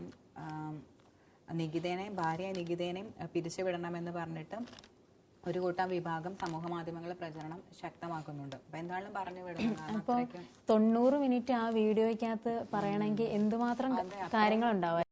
കാരണം നമുക്കറിയാം, നമുക്കിപ്പോ ഒരു പ്രശ്നം വരുമ്പോൾ നമുക്കത് കേൾക്കാൻ ഒരാളില്ലാത്തൊരവസ്ഥ അത് വളരെ വലുതാണ്. അപ്പം മറ്റേ നവീൻ ബാബുവിന് സംഭവിച്ചത് അതായിരുന്നു. പക്ഷെ അന്ന് അറിയും കിട്ടുമായിരുന്നെങ്കിൽ ഒരു പക്ഷെ അദ്ദേഹം മരിക്കത്തില്ലായിരുന്നു. അപ്പൊ എല്ലാം കൂടെ നോക്കുമ്പോൾ എല്ലാം ഇപ്പൊ നമ്മള് ചെയ്യാത്ത കുറ്റത്തിന് നമുക്കെതിരെ ആരോപണങ്ങൾ വരുമ്പോ നമുക്ക് എല്ലാവർക്കും ചിലപ്പോൾ അത് താങ്ങാൻ പറ്റത്തില്ല. എല്ലാവരും ഒരേ മെന്റാലിറ്റി അല്ലല്ലോ. കാരണം ഇപ്പൊ ഇത്രയും കോടതി ചെന്നിട്ട് പോലും നമ്മൾക്കിപ്പോ അറിയാം, ഇപ്പൊ സമൂഹങ്ങളിൽ മറ്റുള്ള ഇപ്പൊ ഭാര്യയും ബന്ധുക്കളും പറയുന്ന നോക്കി അവരൊരു ടീമായിട്ട് നിന്നിട്ട് പുള്ളിനെ ദ്രോഹിക്കുകയാണെന്ന് വെക്കാം. അപ്പൊ കോടതി ചെല്ലുമ്പോഴേലും അദ്ദേഹത്തിന് നീതി കിട്ടുമെന്നുള്ള പ്രതീക്ഷ അദ്ദേഹത്തിന് ഉണ്ടായിരിക്കും. അപ്പൊ അവിടെയും ചെന്നപ്പോഴത്തേക്കിനും ഭാര്യയ്ക്കൊപ്പമാണ് അവര് നിന്നത്. ഇവര് രണ്ടുപേരും 2 സംസ്ഥാനക്കാരല്ലേ, കർണാടകയും ഉത്തർപ്രദേശും. അപ്പൊ അങ്ങനെ വരുമ്പം അദ്ദേഹം പറയുന്നുണ്ട് 40 തവണ കേസുമായിട്ട് ബന്ധപ്പെട്ട് ഉത്തർപ്രദേശിൽ പോയിട്ടുണ്ടെന്ന് പറഞ്ഞു. ശരിക്കും നമ്മള് മൊത്തത്തിൽ പറയാൻ പറ്റില്ല, എന്നാലും ചില കാര്യങ്ങൾ ആലോചിക്കുമ്പോൾ ഇപ്പൊ കല്യാണം കഴിക്കുന്ന ആൾക്കാരെ ചൂസ് ചെയ്യുന്നത് തന്നെ അതൊക്കെ ഒരുപാട് ശ്രദ്ധിച്ചിട്ട് ആൾക്കാർ ചെയ്യാന്നുള്ള കാര്യം. ഇപ്പൊ നമ്മുടെ സംസ്കാരം ഇപ്പൊ കേരളത്തിലുള്ള ഒരാളുടെ ആയിരിക്കത്തില്ല എന്ന് വെച്ച് ഇപ്പൊ പുറത്തുനിന്ന് ഫോറിനേഴ്സിനെ വരെയും മലയാളീസ് കിട്ടുന്നവരുണ്ട്, അവർ സന്തോഷത്തോടെ ജീവിക്കുന്നവരുണ്ട്. പക്ഷെ എല്ലാവർക്കും അത് പോസിബിൾ ആവത്തില്ല. നമ്മൾ എന്തെങ്കിലും ഒരു ഉദ്ദേശം കണ്ടുകൊണ്ട് അങ്ങനത്തെ ഒരു കാര്യത്തിന് പോകരുത്. ഇപ്പൊ എന്താണെങ്കിലും പൈസക്ക് വേണ്ടിയിട്ടാണെന്നുള്ള കാര്യത്തില് സംശയമൊന്നുമില്ല. 3,30,00,000 രൂപയാണ് ചോദിച്ചിരിക്കുന്നത്. അതെ. ഉത്തർപ്രദേശിന്റെ ഒരു രീതിയല്ല കർണാടകത്തില്. ഇവർ രണ്ടുപേരും ഒത്തുപോകാൻ വേണ്ടി അങ്ങനെ ഒരുപാട് പ്രശ്നങ്ങൾ വരുന്നുണ്ട്. 2 സംസ്ഥാനങ്ങൾ, 2 സ്റ്റേറ്റ്, 2 കൾച്ചർ വരെ. പിന്നെ പൈസ അഡ്ജസ്റ്റ് ചെയ്ത് പോകും, അതൊരു പ്രോബ്ലം അല്ല. പക്ഷെ ഇവര് കണ്ടിന്യൂസ് ആയിട്ട് ദാമ്പത്യ ജീവിതത്തിൽ തർക്കങ്ങൾ ഉണ്ടായിട്ടുണ്ടെന്നാണ് പറയുന്നത്. അപ്പൊ അതുകൊണ്ട് ഈ ദാമ്പത്യ ജീവിതത്തിൽ തർക്കങ്ങൾ കാരണം തന്നെ ഭാര്യയുടെ ബന്ധുക്കളും എല്ലാം നിരന്തരമായിട്ട് അതായത് ദ്രോഹിക്കുകയും ചെയ്തിട്ടുണ്ടെന്ന് ആത്മഹത്യാക്കുറിപ്പിൽ പറയുന്നുണ്ട്. ഇപ്പൊ നമുക്കിടയിൽ ഭാര്യയ്ക്കും ഭർത്താവിനും ഇടയിൽ ഒരു പ്രശ്നം വരുമ്പോൾ മാക്സിമം അവര് തന്നെ പറഞ്ഞ് തീർക്കാൻ പറ്റുന്ന ഒരാളെ കൊണ്ടുവരാതിരിക്കുക, അതാണ് എപ്പോഴും നമ്മൾ ശ്രദ്ധിക്കേണ്ട ഒരു കാര്യം. അവര് പറഞ്ഞത് പ്രശ്നം പരിഹരിക്കുന്നില്ല, അത്രത്തോളം ഗുരുതരമായിട്ടുള്ള ഈ കാര്യങ്ങളൊക്കെ ഉള്ളതാണെങ്കിൽ എന്ന് വെച്ചാൽ സ്ത്രീ പീഡനം, ലൈംഗിക അതിക്രമം, ഇത്തരത്തിലുള്ള കാര്യങ്ങളൊക്കെ ചെയ്തിട്ടിരിക്കുന്നതാണെങ്കിൽ നമുക്ക് നമ്മുടെ ഫാമിലിയെ ഇടപെടുത്താം. പക്ഷെ ഇത് എനിക്ക് തോന്നുന്നില്ല, പൈസയൊക്കെ ഇത്രത്തോളം ഇവർ ആവശ്യപ്പെടാൻ നേരത്ത് യാഥാർത്ഥ്യമാണോ എന്ന് നമുക്കറിയില്ല. പിന്നെ പുള്ളി 1.5 മണിക്കൂർ നീളുന്ന ഒരു വീഡിയോ സോഷ്യൽ മീഡിയയിൽ ഇട്ടിട്ടുണ്ട്. അപ്പൊ അത്രത്തോളം പുള്ളിയുടെ ഉള്ളിലുണ്ടായിരുന്ന ആരെങ്കിലും ഒന്ന് കേൾക്കാനുണ്ടാവണമെന്നുള്ള രീതിക്ക് അല്ലേ, ആരും കേൾക്കാനില്ലാത്തോണ്ടായിരിക്കും അദ്ദേഹം ആത്മഹത്യയിലോട്ട് പോയത്. പിന്നെ ചിലവരെ സംബന്ധിച്ച് ഇപ്പം നമ്മൾ എന്തെങ്കിലും ഒരു പ്രശ്നമുണ്ട് വീട്ടുകാരോട് പറയാൻ അത്രത്തോളം ഇത് വരത്തില്ല. അത് ചിലപ്പോൾ ഏതെങ്കിലും ഒരു കൂട്ടുകാരനോടായിരിക്കും പറയുന്നത് അല്ലേ. അപ്പൊ വീട്ടുകാരോട് ഇത്തരത്തിലുള്ള കാര്യങ്ങളൊക്കെ ചിലപ്പോൾ സംസാരിക്കാനുള്ള ബുദ്ധിമുട്ടും ഉണ്ടായിരുന്നായിരിക്കും. പക്ഷെ ഇതിനല്ല. അപ്പൊ എന്തായാലും ഭാര്യ അത് കേൾക്കുമായിരുന്നെങ്കിൽ അത്രയും പ്രശ്നം വരില്ലായിരുന്നു. ഭാര്യ പക്ഷെ അവരുടെ കുടുംബത്തിനൊപ്പമാണ് നിന്നത്. എന്തായാലും അദ്ദേഹത്തിന്റെ ജീവൻ പോയി. അപ്പൊ നമ്മളിനി ഇതിനകത്ത് കൂടുതൽ നടപടി എന്താണെന്ന് ദിവസങ്ങളിൽ അറിയാം. അപ്പൊ എന്താണെങ്കിലും വളരെയധികം ദയനീയമായിട്ടുള്ള ഒരു സംഭവം തന്നെയാണ് അല്ലേ. കാര്യം 34 വയസ്സിലെ ജീവിതം ഒന്നും ആയിട്ടില്ലാത്തൊരു സമയത്ത് ഇത്തരത്തിലൊരു കാരണം, ഒരു ദാമ്പത്യ ജീവിതത്തിന്റെ അടിസ്ഥാനത്തില് അതിന്റെ പേരിൽ പ്രശ്നങ്ങളുണ്ടായി ജീവിതം അവസാനിപ്പിക്കേണ്ടി വരുന്ന ഇതുപോലെ ഒരുപാട് പേരുണ്ട്. സ്ത്രീകളായിട്ടാണേലും പുരുഷന്മാരായിട്ടാണേലും ഒരുപാട് പേര് ഇത്തരത്തിൽ കല്യാണത്തിന് ശേഷം വിവാഹ ബന്ധത്തിന്റെ അടിസ്ഥാനത്തിൽ മരണത്തിലോട്ട് പോകുന്നവരുണ്ട്. കഴിഞ്ഞ ദിവസങ്ങളിലൊക്കെ ഒരു പെണ്ണ് മരിച്ചതിൻ്റെ വന്നില്ലേ, അവര് പ്രണയിച്ച് കല്യാണം കഴിച്ചതാണ്. ഇത് ഇപ്പൊ എനിക്ക് തോന്നുന്ന 2 സ്റ്റേറ്റ് ഒക്കെ, അപ്പോൾ ചിലപ്പോൾ ഒരുപക്ഷെ പ്രണയവിവാഹം ആയിരിക്കാം. അപ്പം അങ്ങനെ പ്രണയിച്ച് വിവാഹം കഴിച്ചിട്ട് പോലും പ്രശ്നങ്ങൾ ഉണ്ടാവുന്ന അവസാനം പറയാൻ പറ്റും. ഇപ്പം ലവ് മാരേജ് ആണെങ്കിലും അറേഞ്ച് മാരേജ് ആണ്, ഓരോരുത്തരുടെ ക്യാരക്ടർ ബേസ് ചെയ്തിരിക്കുന്നത്. ജീവിച്ചു തുടങ്ങുമ്പോൾ അവർക്കിടയിൽ എന്തെങ്കിലും പ്രശ്നങ്ങൾ തുടങ്ങും. ചിലപ്പോൾ വൈരാഗ്യം വരുമ്പോൾ ഇതുപോലെ എന്താ പെട്രോൾ ഒഴിച്ച് കത്തിക്കുക, അല്ലെങ്കിൽ കുത്തിക്കൊല്ലുക, അത്തരത്തിലുള്ള പ്രശ്നങ്ങളും ഉണ്ട്. അപ്പം ഇത്തരത്തിലുള്ള പ്രവണതകൾ മനുഷ്യർക്കിടയിൽ കുറഞ്ഞു വരട്ടെ എന്നല്ല, പൂർണ്ണമായി ഇല്ലാതാവട്ടെ. കാര്യം ഇതല്ലല്ലോ സ്നേഹബന്ധങ്ങള്. അല്ലെങ്കിൽ ഇങ്ങനെ പോയി കഴിഞ്ഞാൽ എന്നും ഇത് തന്നെ ആൾക്കാർക്ക് അനുകരിക്കാൻ തോന്നും. അവിടെ അങ്ങനെ നടക്കുന്നുണ്ടല്ലോ, പിന്നെ ഒരു ധൈര്യമാവും, എന്തും ആവാം എന്നൊരു തോന്നലും വരും. അപ്പം പണ്ടത്തെ ഒരു സിറ്റുവേഷൻ അല്ല, ഇപ്പം മുഴുവനും അതിക്രമങ്ങളാണ്. അപ്പൊ എന്തായാലും കാരണം മനുഷ്യരൊരു പ്രോബ്ലം വന്ന ഉടനെ ഒന്നെങ്കിൽ ആത്മഹത്യ ചെയ്യുക, അല്ലെങ്കിൽ ഓപ്പോസിറ്റ് നിൽക്കുന്ന ആളെ ഉപദ്രവിക്കുക. അതാണ് ഇപ്പോഴത്തെ മനുഷ്യന്റെ ഒരു നിലപാടെന്ന് പറയുന്നത്. അപ്പൊ അത്രയും കാലം അങ്ങനത്തെ ഒരു കാലമാണ് ഇപ്പം. അപ്പൊ എന്താണ് നമുക്ക് ഇതിന്റെ തുടർ നടപടികൾ എന്താണെന്ന് നമുക്ക് നോക്കാം. വ്യാജ ഫെമിനിസം എന്നൊക്കെ പറയുന്നുണ്ട്. അതുലിന്റെ മരണത്തിലേക്ക് നയിച്ചത് വ്യാജ ഫെമിനിസം. ബംഗളൂരുവിൽ അതിൽ സുഭാഷിനെ ആത്മഹത്യയിലേക്ക് നയിച്ചത് വ്യാജ ഫെമിനിസം ആണെന്ന് നടിയും BJP MPയുമായ കങ്കണ റണാവത്ത്. രാജ്യം മുഴുവനും ഞെട്ടലിലാണ്. അദ്ദേഹത്തിന്റെ വീഡിയോ ഹൃദയഭേദകമാണ്. നമ്മൾ ഉദ്ദേശിച്ച പോലെ തന്നെ ഉള്ളു തുറന്ന് സംസാരിച്ച കാര്യങ്ങൾ. വ്യാജ ഫെമിനിസം അപലപനീയമാണ്. കോടിക്കണക്കിന് രൂപയുടെ പിടിച്ചുപറി നടന്നു. അത് അദ്ദേഹത്തിന്റെ സാമ്പത്തിക ശേഷിയേക്കാൾ വളരെ കൂടുതലാണ്. ഒരു IT ഉദ്യോഗസ്ഥനാണല്ലോ പറഞ്ഞത്. 3 കോടി എന്താണേലും കൊടുക്കാൻ പറ്റില്ല. കടുത്ത സമ്മർദ്ദത്തിലായതിനാലാണ് അദ്ദേഹം ജീവൻ ഒടുക്കിയത് എന്നവർ പറയുന്നു.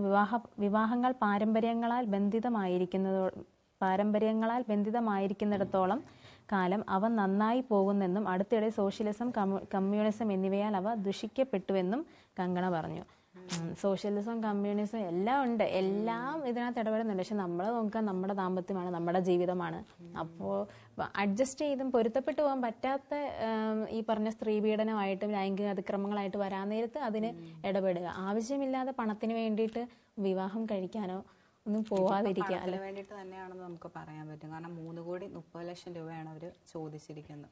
അതെ, അല്ലെ അത് വേണമെങ്കിൽ ഡിവോഴ്സ് എന്ന രീതിയിൽ 2 പേർക്ക് ഒത്തൊരുമിച്ച് നിന്നിട്ട് വേണമെങ്കിൽ തീർക്കാം.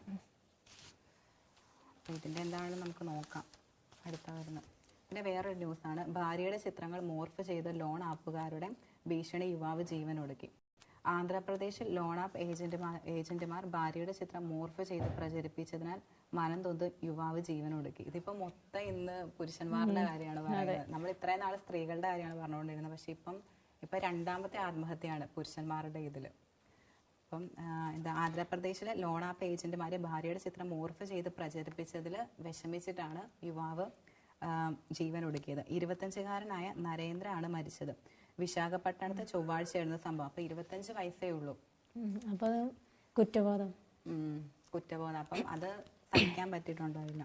ഒക്ടോബറിലാണ് നരേന്ദ്രന്റെയും അഖിലയുടെയും വിവാഹം കഴിഞ്ഞത്. മത്സ്യത്തൊഴിലാളിയായ നരേന്ദ്രന് കാലാവസ്ഥ പ്രതികൂലമായതിനാൽ ദിവസങ്ങളോളം കടലിൽ പോകാൻ സാധിച്ചിരുന്നില്ല. സാമ്പത്തിക സ്ഥിതി വഷളായതിനെ തുടർന്ന് ഇദ്ദേഹം ലോൺ ആപ്പിൽ നിന്നും 2,000 രൂപ ലോൺ എടുത്തിരുന്നു. പിന്നീട് ആഴ്ചകൾക്കുള്ളിൽ തന്നെ വായ്പ തിരിച്ചടയ്ക്കാൻ ആവശ്യപ്പെട്ട് ലോൺ ആപ്പുകാർ നരേന്ദ്രനെ മാനസികമായി പീഡിപ്പിക്കാൻ ആരംഭിച്ചു. ഓക്കെ, അപ്പം ഒക്ടോബറിലായിരുന്നു നരേന്ദ്രന്റെയും അഖിലയുടെ. അപ്പൊ കല്യാണമായിട്ട് ഒരുപാട് നാളായില്ല, മാസങ്ങൾ. ഒക്ടോബർ, നവംബർ, ഡിസംബർ, അതിപ്പോ 3ാമത്തെ മാസം. അപ്പൊ അത്രേ ആയിട്ടുള്ളൂ. അപ്പത്തേക്കിനും പിന്നെ ഇത് മത്സ്യത്തൊഴിലാളിയാണ്. അപ്പൊ അതുകൊണ്ട് കാലാവസ്ഥ പ്രതികൂലം ആയതുകൊണ്ട് തന്നെ അപ്പൊ അറിയാലോ നമ്മളിപ്പം ഓരോ ദിവസത്തെ ഉപജീവനം കഴിക്കുന്നവർക്ക് അത് അതിന്റേതായ ബുദ്ധിമുട്ടുണ്ട്. ഒരു ദിവസം പണിയില്ലാതെ വരുമ്പോ അപ്പൊ അത് ഓർത്തോണം 2,000 രൂപയെ ലോൺ എടുത്തിട്ടുള്ളൂ. അത് അപ്പൊ അത്രയ്ക്കും ബുദ്ധിമുട്ടുണ്ടായിട്ടായിരിക്കും. ഇതുപോലെ ഒരു നേരത്തെ ഉണ്ടായിരുന്നല്ലോ 6,000 രൂപ ലോൺ എടുത്ത ഒരു കുടുംബം ആത്മഹത്യ ചെയ്തത് ലോൺ ആപ്പിൽ നിന്ന്. 6,000 രൂപ ലോൺ എടുത്തിട്ട് അത് കൊടുക്കാൻ പറ്റാത്തൊരു സാഹചര്യം.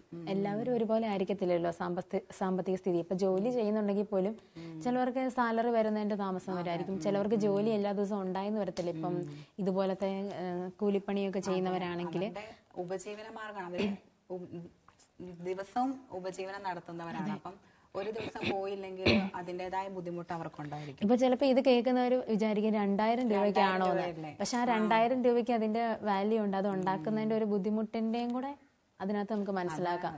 കാരണം ദിവസം അവർക്ക് ആ വരുമാനത്തിൽ നിന്ന് മാത്രമേ അവർക്ക് ഉപജീവനം നടത്താൻ അവരുടെ വീട്ടിലെ കാര്യങ്ങളാണേലും അവർക്ക് മറ്റുള്ളവർക്ക് എന്തെങ്കിലും ചെയ്യുന്ന കാര്യത്തിലാണേലും ഒക്കെ ഈ 2000 രൂപയിൽ നിന്ന് ഒതുക്കണം. അപ്പൊ അതൊരു വലിയ പ്രശ്നമാണ്. അപ്പൊ 2000 രൂപയാണ് ലോൺ എടുത്തിരുന്നത്. പിന്നീട് ആഴ്ചകൾക്കുള്ളിൽ തന്നെ വായ്പ തിരിച്ചടയ്ക്കാൻ ആവശ്യപ്പെട്ടും ലോണാപ്പുകാർ നരേന്ദ്രനെ മാനസികമായി പീഡിപ്പിക്കാൻ ആരംഭിച്ചു. കൂടാതെ ലോണാപ്പ് ഏജന്റുമാർ അഖിലയുടെ ചിത്രം മോർഫ് ചെയ്ത് നരേന്ദ്രയുടെ കുടുംബക്കാർക്കും സുഹൃത്തുക്കൾക്കും അയച്ചു കൊടുത്തു. അപ്പൊ എന്തൊരു ഇതാണെന്ന് ഓർക്കണം. കാരണം 2000 രൂപയുടെ കാര്യമാണ്. അപ്പൊ അവര് കുറെ ആഴ്ചകൾക്കുള്ളിൽ തന്നെ തിരിച്ചടയ്ക്കാൻ ആവശ്യപ്പെട്ടുകൊണ്ട് അവര് വന്നു. എന്നിട്ട് പിന്നെ അദ്ദേഹത്തെ മാനസികമായിട്ട് പീഡിപ്പിക്കാൻ തുടങ്ങി. പിന്നെ ഈ മോർഫ് ചെയ്ത ചിത്രം കുടുംബക്കാർക്ക് അയച്ചു കൊടുക്കുകയും ചെയ്തു. കുടുംബക്കാർക്ക് സുഹൃത്തുക്കൾക്കും എല്ലാം അയച്ചു കൊടുത്തു. ചിത്രങ്ങൾ അഖിലയുടെ ഫോണിൽ ലഭിച്ചതോടെയാണ് നരേന്ദ്രൻ വിവരം അറിഞ്ഞത്. ഓക്കെ, അപ്പം ചിത്രങ്ങൾ ഭാര്യയുടെ ഫോണിൽ ലഭിച്ചതോടെ നരേന്ദ്രൻ വിവരം അറിഞ്ഞു. തുടർന്ന് ഇദ്ദേഹം വായ്പത്തുക തിരിച്ചടച്ചെങ്കിലും ലോണാപ്പുകാരുടെ ഉപദ്രവം തുടങ്ങുകയായിരുന്നു. ഓക്കെ, അപ്പം പിന്നീട് അദ്ദേഹം വായ്പത്തുക തിരിച്ചടച്ചു, എന്നിട്ട് പോലും അവര് ഉപദ്രവം തുടരുകയായിരുന്നു. അപ്പം ചിലർ നരേന്ദ്രനെ വിളിച്ച് അഖിലയുടെ മോർഫ് ചെയ്ത ചിത്രത്തെക്കുറിച്ച് അന്വേഷിക്കുകയും ചെയ്തിരുന്നു. ഇത് ഇദ്ദേഹത്തെ മാനസികമായി തളർത്തുകയും ആത്മഹത്യയിലേക്ക് നയിക്കുകയുമായിരുന്നു എന്ന് പോലീസ് പറഞ്ഞു. ആന്ധ്രാപ്രദേശിൽ ഒരാഴ്ചക്കിടെ റിപ്പോർട്ട് ചെയ്ത മൂന്നാമത്തെ സമാന സംഭവമാണിത്. നന്ദ്യാൽ ജില്ലയിൽ ലോണാപ്പ് ഏജന്റുമാരുടെ ഭീഷണിയെ തുടർന്ന് ഒരു യുവതി ആത്മഹത്യക്ക് ശ്രമിച്ചിരുന്നു.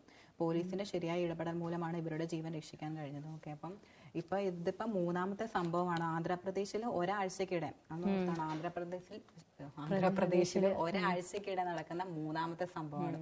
അപ്പൊ ഇവിടെ കണ്ടിന്യൂസ് ആയിട്ട് ഈ ലോണാപ്പുകാരുടെ ഉപദ്രവം എപ്പോഴും ഉണ്ടെന്നാണ് പറയുന്നത്. അപ്പൊ ഇത് ഈ ലോൺ തിരിച്ചടച്ചു എന്നിട്ട് ഇവര് ഉപദ്രവം തുടരണമെങ്കിൽ അവർക്ക് വേറെ എന്തെങ്കിലും ലക്ഷ്യമുണ്ടോ? അതെ. പിന്നെ അത് മാത്രമല്ല, ഒരു പെണ്ണിന്റെ ചിത്രം വെച്ചല്ലേ മോർഫ് ചെയ്ത് അങ്ങനെയൊക്കെ ചെയ്യാൻ നേരത്ത് സ്വാഭാവികമായിട്ടും മനസ്സിന് നേരത്തെ പറയുള്ളൂ, മനസ്സിന് ധൈര്യം ഇല്ലാത്തവരും അല്ലെങ്കിൽ അത് ആർക്കാണെങ്കിലും അങ്ങനെ തന്നെ. ഇപ്പൊ നമുക്കാണെങ്കിൽ പോലും അങ്ങനത്തെ ഒരു അവസ്ഥ വരാൻ നേരത്ത് അത് ചിലപ്പോൾ താങ്ങാൻ പറ്റില്ല. അപ്പം സൂയിസൈഡിന്റെ ആത്മഹത്യയിലേക്ക് പോകും. അപ്പം ഇത്തരത്തില് പറയാനുള്ളതെന്ന് വെച്ചാൽ ഇപ്പൊ ചിലപ്പോൾ ഇത് കേൾക്കുന്ന ആരെങ്കിലും ഒക്കെ ലോൺ ആപ്പിൽ നിന്ന് പൈസ എടുത്തിട്ടുണ്ടെങ്കിൽ നമുക്കത് തിരിച്ചടയ്ക്കാൻ മാർഗ്ഗമില്ലെങ്കിൽ നമുക്ക് കൊടുക്കാൻ വേണ്ടിയിട്ട് പറ്റുന്ന നമ്മളെ സഹായിക്കുന്ന ഉറപ്പുള്ള ആരെങ്കിലും വിശ്വസ്തരായിട്ടുള്ള അവരോട് പറഞ്ഞത് തീർക്കാൻ നോക്കുക. അല്ലാതെ ആത്മഹത്യയിലോട്ടോ ഇത്തരത്തിലുള്ള പ്രശ്നങ്ങളിലോട്ടൊന്നും ചെന്ന് വീഴാതിരിക്കട്ടെ. തിരിച്ചടച്ചിട്ടും ഉപദ്രവം മുന്നോട്ട്. അതാണ് ഇപ്പം സുഹൃത്തുക്കൾക്കും ബന്ധുക്കൾക്കൊക്കെ ഇങ്ങനെ അയച്ചു കൊടുക്കുമ്പോൾ തന്നെ നമുക്ക് എന്തൊരു ഇതായിരിക്കും, മാനസികമായിട്ട് നമുക്കത് ഒരിക്കലും അംഗീകരിക്കാൻ പറ്റില്ല. അപ്പൊ അതൊക്കെ കൊണ്ടാണ് അത് ഇവരുടെ ഒരു സ്ഥിരം പരിപാടി പോലെയാണ്. ആന്ധ്രാപ്രദേശിൽ ഒരാഴ്ചക്കിടെ റിപ്പോർട്ട് ചെയ്ത മൂന്നാമത്തെ സമാന സംഭവമാണിത്. അപ്പൊ ഒരു യുവതി ആത്മഹത്യ ചെയ്യാനായിട്ട് ശ്രമിച്ചിരുന്നു. അപ്പൊ പോലീസിന്റെ കൃത്യമായിട്ടുള്ള ഇടപെടൽ മൂലമാണ് ആ യുവതിയുടെ ജീവൻ രക്ഷിക്കാൻ പറ്റിയത്. അപ്പൊ ഇങ്ങനെ നിരന്തരമായിട്ടൊരു സംഭവമാണിത്. അപ്പൊ അവരുടെ ആക്രമം അത്രത്തോളം ഉണ്ടെന്നാണ്. 2000 രൂപയ്ക്ക് എടുത്തതിന് എന്തിനാണ് ഇങ്ങനെ? ചിലപ്പോ നമ്മള് എടുക്കുന്ന സമയത്ത് ഭയങ്കര നല്ല വാക്കുകളൊക്കെ ആയിരിക്കും. കാരണം നമുക്ക് പൈസ ഇപ്പൊ ഇല്ലാത്തൊരു സാഹചര്യത്തിൽ ഒരാൾ വന്നിങ്ങനെ എടുക്കുമ്പോഴത്തേക്കിനും നമ്മളെ കൺവിൻസ് ചെയ്തിട്ട് നല്ല രീതിയിൽ പറയുമ്പോഴത്തേക്കും നമ്മൾ ഓട്ടോമാറ്റിക്കലി അതിൽ വിശ്വസിക്കും. അതാണ് സത്യം. അപ്പൊ അങ്ങനെ അബദ്ധം പറ്റിയതാണ്. പക്ഷെ അത് എടുക്കേണ്ട ഒരു ആവശ്യം ഇല്ലായിരുന്നു. എന്താണ് ഇതിലെ തുടർ നടപടി എന്താണെന്ന് നമുക്ക് നോക്കാം. പിന്നെ വേറൊരു ന്യൂസാണ്, ഭർത്താവിന്റെ കടം വീട്ടാൻ കുഞ്ഞിനെ വിറ്റ് അമ്മ അറസ്റ്റിൽ. അപ്പൊ ഭർത്താവിന്റെ കടം ഇതെല്ലാം ഏകദേശം ഒരുപോലെ തന്നെ സെയിം ആയിട്ടുള്ള ന്യൂസ്. എല്ലാവർക്കും സാമ്പത്തിക പ്രതിസന്ധിയാണെന്നുള്ളതാണ് കാണുന്ന മെയിൻ സംഭവം. അപ്പൊ അതിന്റെ റിലേറ്റ് ഒന്നെങ്കിൽ ഗാർഹിക പീഡനം, ലൈംഗിക അതിക്രമം എന്നൊക്കെ പറഞ്ഞുകൊണ്ട് പൈസ ഭീഷണിപ്പെടുത്തുന്നു. അത് കൊടുക്കാതെ വരാൻ നേരത്ത് മനം നൊന്ത് അല്ലെങ്കിൽ ചെയ്യാത്ത കുറ്റത്തിന് ആത്മഹത്യ ചെയ്യുന്നു. ഇവിടെ ലോൺ എടുക്കുന്ന ലോൺ ആപ്പിൽ നിന്ന് അത് പൈസ കൊടുത്തിട്ടും ആക്രമം തുടരുന്നു. അങ്ങനെ ആത്മഹത്യ ചെയ്യുന്നു. ഇപ്പൊ ഭർത്താവിന്റെ കടം വീട്ടാൻ വേണ്ടിയിട്ട് കുഞ്ഞിനെ വിൽക്കുന്നു അല്ലേ? എന്തൊക്കെയാണ്? ഭർത്താവിന്റെ കടം തീർക്കാൻ നവജാത ശിശുവിനെ വിറ്റ സംഭവത്തിൽ അമ്മയെ പോലീസ് അറസ്റ്റ് ചെയ്തു.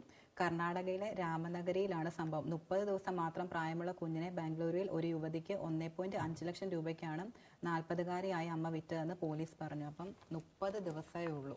ഓർത്ത് വയ്ക്കും, ഒരു മാസം. അപ്പൊ അത്രയും. അത് കർണാടകയിലാണ്. ഇത് ഇങ്ങനത്തെ സ്ഥലങ്ങളിലാണ് തോന്നുന്നു കൂടുതൽ ഇങ്ങനെ കർണാടക, ആന്ധ്രാപ്രദേശ്, ഉത്തർപ്രദേശ്. മറ്റേ അതുലിന്റെ സംഭവം നടന്നത് അത് കർണാടക, ഉത്തർപ്രദേശ്. ഇത് കർണാടക, ഇത് ആന്ധ്രാപ്രദേശ്. കണ്ടോ? അങ്ങനെ അവിടെയൊക്കെയാണ് കൂടുതൽ. പക്ഷെ അത് ഭയങ്കര ഇതായിട്ടുള്ള കാര്യമാണ്. നമ്മുടെ ഇവിടെ അങ്ങനെ കാണുന്നില്ല. പക്ഷെ ഇങ്ങനെയുള്ള ഈ വാർത്തകൾ കേൾക്കും, പ്രചരിക്കും തോറും ആൾക്കാർക്ക് ഇതൊന്നും ഒരു പ്രശ്നമല്ലാതെ മാറും. എന്തും ചെയ്യാം എന്നുള്ള അവനവൻ്റെ അപ്പോഴത്തെ നിലനിൽപ്പിന് വേണ്ടിയിട്ട് എന്ത് അതിക്രമത്തിനും തയ്യാറായിട്ട് വരുന്നൊരു രീതിയിലോട്ട് മനുഷ്യർ മാറിക്കൊണ്ടിരിക്കുക. അത് 1.5 ലക്ഷം രൂപയ്ക്കാണ് കൊടുത്തത്. അമ്മയ്ക്ക് 40 വയസ്സുണ്ട്. ഈ മാസം 5-നായിരുന്നു സംഭവം. ഭാര്യയുടെ പെരുമാറ്റത്തിൽ സംശയം തോന്നിയ ഭർത്താവ് പോലീസിന് പരാതി നൽകുകയായിരുന്നു. തുടർന്ന് നടത്തിയ അന്വേഷണത്തിലാണ് കുഞ്ഞിനെ യുവതി പണം വാങ്ങി വിറ്റതായി കണ്ടെത്തിയത്. അപ്പം ഭാര്യയുടെ പെരുമാറ്റത്തിൽ ഭർത്താവിന് സംശയങ്ങളുണ്ടായിരുന്നു. അപ്പൊ ആ സംശയത്തെ തുടർന്ന് ഭർത്താവ് പോലീസിന് പരാതി നൽകി. അപ്പൊ അങ്ങനെ അന്വേഷിച്ചപ്പോഴായിരുന്നു യുവതി പണം വാങ്ങി വിറ്റതാണെന്ന് കണ്ടെത്തിയത്. രാമനഗരിയിലെ താമസക്കാരായ ദമ്പതിമാർ കൂലിപ്പണി ചെയ്താണ് കുടുംബം നടത്തിയത്. അപ്പൊ ഇവരും കൂലിപ്പണി ചെയ്തായിരുന്നു കുടുംബം നടത്തിക്കൊണ്ടിരുന്നത്. അപ്പൊ ഇവർക്ക് 4 കുട്ടികളുണ്ട്. ഇതിനിടയിലാണ് 5ാമത്തെ കുട്ടിയെ പ്രസവിക്കുന്നത്. ഓക്കെ, അപ്പം കൂലിപ്പണിയാണ് നടത്തുന്നത്, 4 കുട്ടികളുണ്ട്. അല്ല, ഞാൻ ആലോചിക്കുന്നത് നമുക്ക് ഒരു കുഞ്ഞിനെ നോക്കാനോ അല്ലെങ്കിൽ കുടുംബത്തിനെ കൊണ്ടുപോകാൻ പറ്റില്ലെങ്കിൽ നമ്മൾ എന്തിനു കല്യാണം കഴിച്ചിട്ട് കുഞ്ഞുങ്ങൾ ഉണ്ടായി കഴിഞ്ഞിട്ട് പിന്നെ കുഞ്ഞുങ്ങളെ വിൽക്കുക എന്നൊക്കെ പറഞ്ഞു കഴിഞ്ഞാൽ എത്രത്തോളം കടം വീട്ടാൻ വേണ്ടിയിട്ട് അതൊക്കെ എന്തൊരു മാനസികാവസ്ഥ ഓൾറെഡി 4 പക്ഷെ ഒരു കാര്യം ഇതിനകത്ത് ഭർത്താവ് അതിന് സപ്പോർട്ടല്ലല്ലോ. സപ്പോർട്ടല്ല, അത് ഭർത്താവ് അറിഞ്ഞിട്ടില്ല. അപ്പം ഭർത്താവിന് ഭാര്യയുടെ പെരുമാറ്റത്തിലൊക്കെ സംശയങ്ങൾ തോന്നിയതാണ്. കാരണം ഓട്ടോമാറ്റിക് 30 ദിവസമേ ആയിട്ടുള്ളൂ. പക്ഷെ എന്നാലും ഒരു വിധത്തിൽ ചിരി വരാനുള്ള കാര്യം എന്ന് പറഞ്ഞാൽ ഭാര്യയ്ക്ക് ഭർത്താവിനോട് അമിത സ്നേഹം കാരണമല്ലേ. പക്ഷെ കുഞ്ഞിനോട് നമ്മൾ അതുപോലെ സ്നേഹം കാണിക്കണ്ടേ? ഭാര്യയ്ക്ക് ഭർത്താവിനോടുള്ള അമിത സ്നേഹം കാരണം ഭർത്താവിന്റെ കടം വന്നപ്പോ ഭാര്യയ്ക്ക് മനന്നുണ്ട്. അപ്പൊ എന്ത് ചെയ്തു? സ്വന്തം കുഞ്ഞിനെ എടുത്ത് അതും അത് പക്ഷെ ഭർത്താവ് അവിടെയും ചിന്തിച്ചത് ആ ഫാമിലിയെ പറ്റിയല്ലേ, കുഞ്ഞുങ്ങളെയും കൂടെ ഉൾപ്പെടുത്തിയുള്ളൊരിത്. കടമൊക്കെ എങ്ങനെയാണ് നമുക്ക് കിട്ടും, പക്ഷെ ഒരു കുഞ്ഞിന്റെ ജീവനല്ലേ, നമുക്ക് അറിയുമോ അത് 30 ദിവസം പ്രായമുള്ളൊരു കുഞ്ഞ്. അപ്പം ഇവർക്ക് 4 അപ്പം 5ാമത് കുട്ടി പ്രസവിക്കുന്ന കടബാധ്യതകളെ പറ്റി സംസാരിക്കുന്നതിനിടെ ഭാര്യ നവജാത ശിശുവിനെ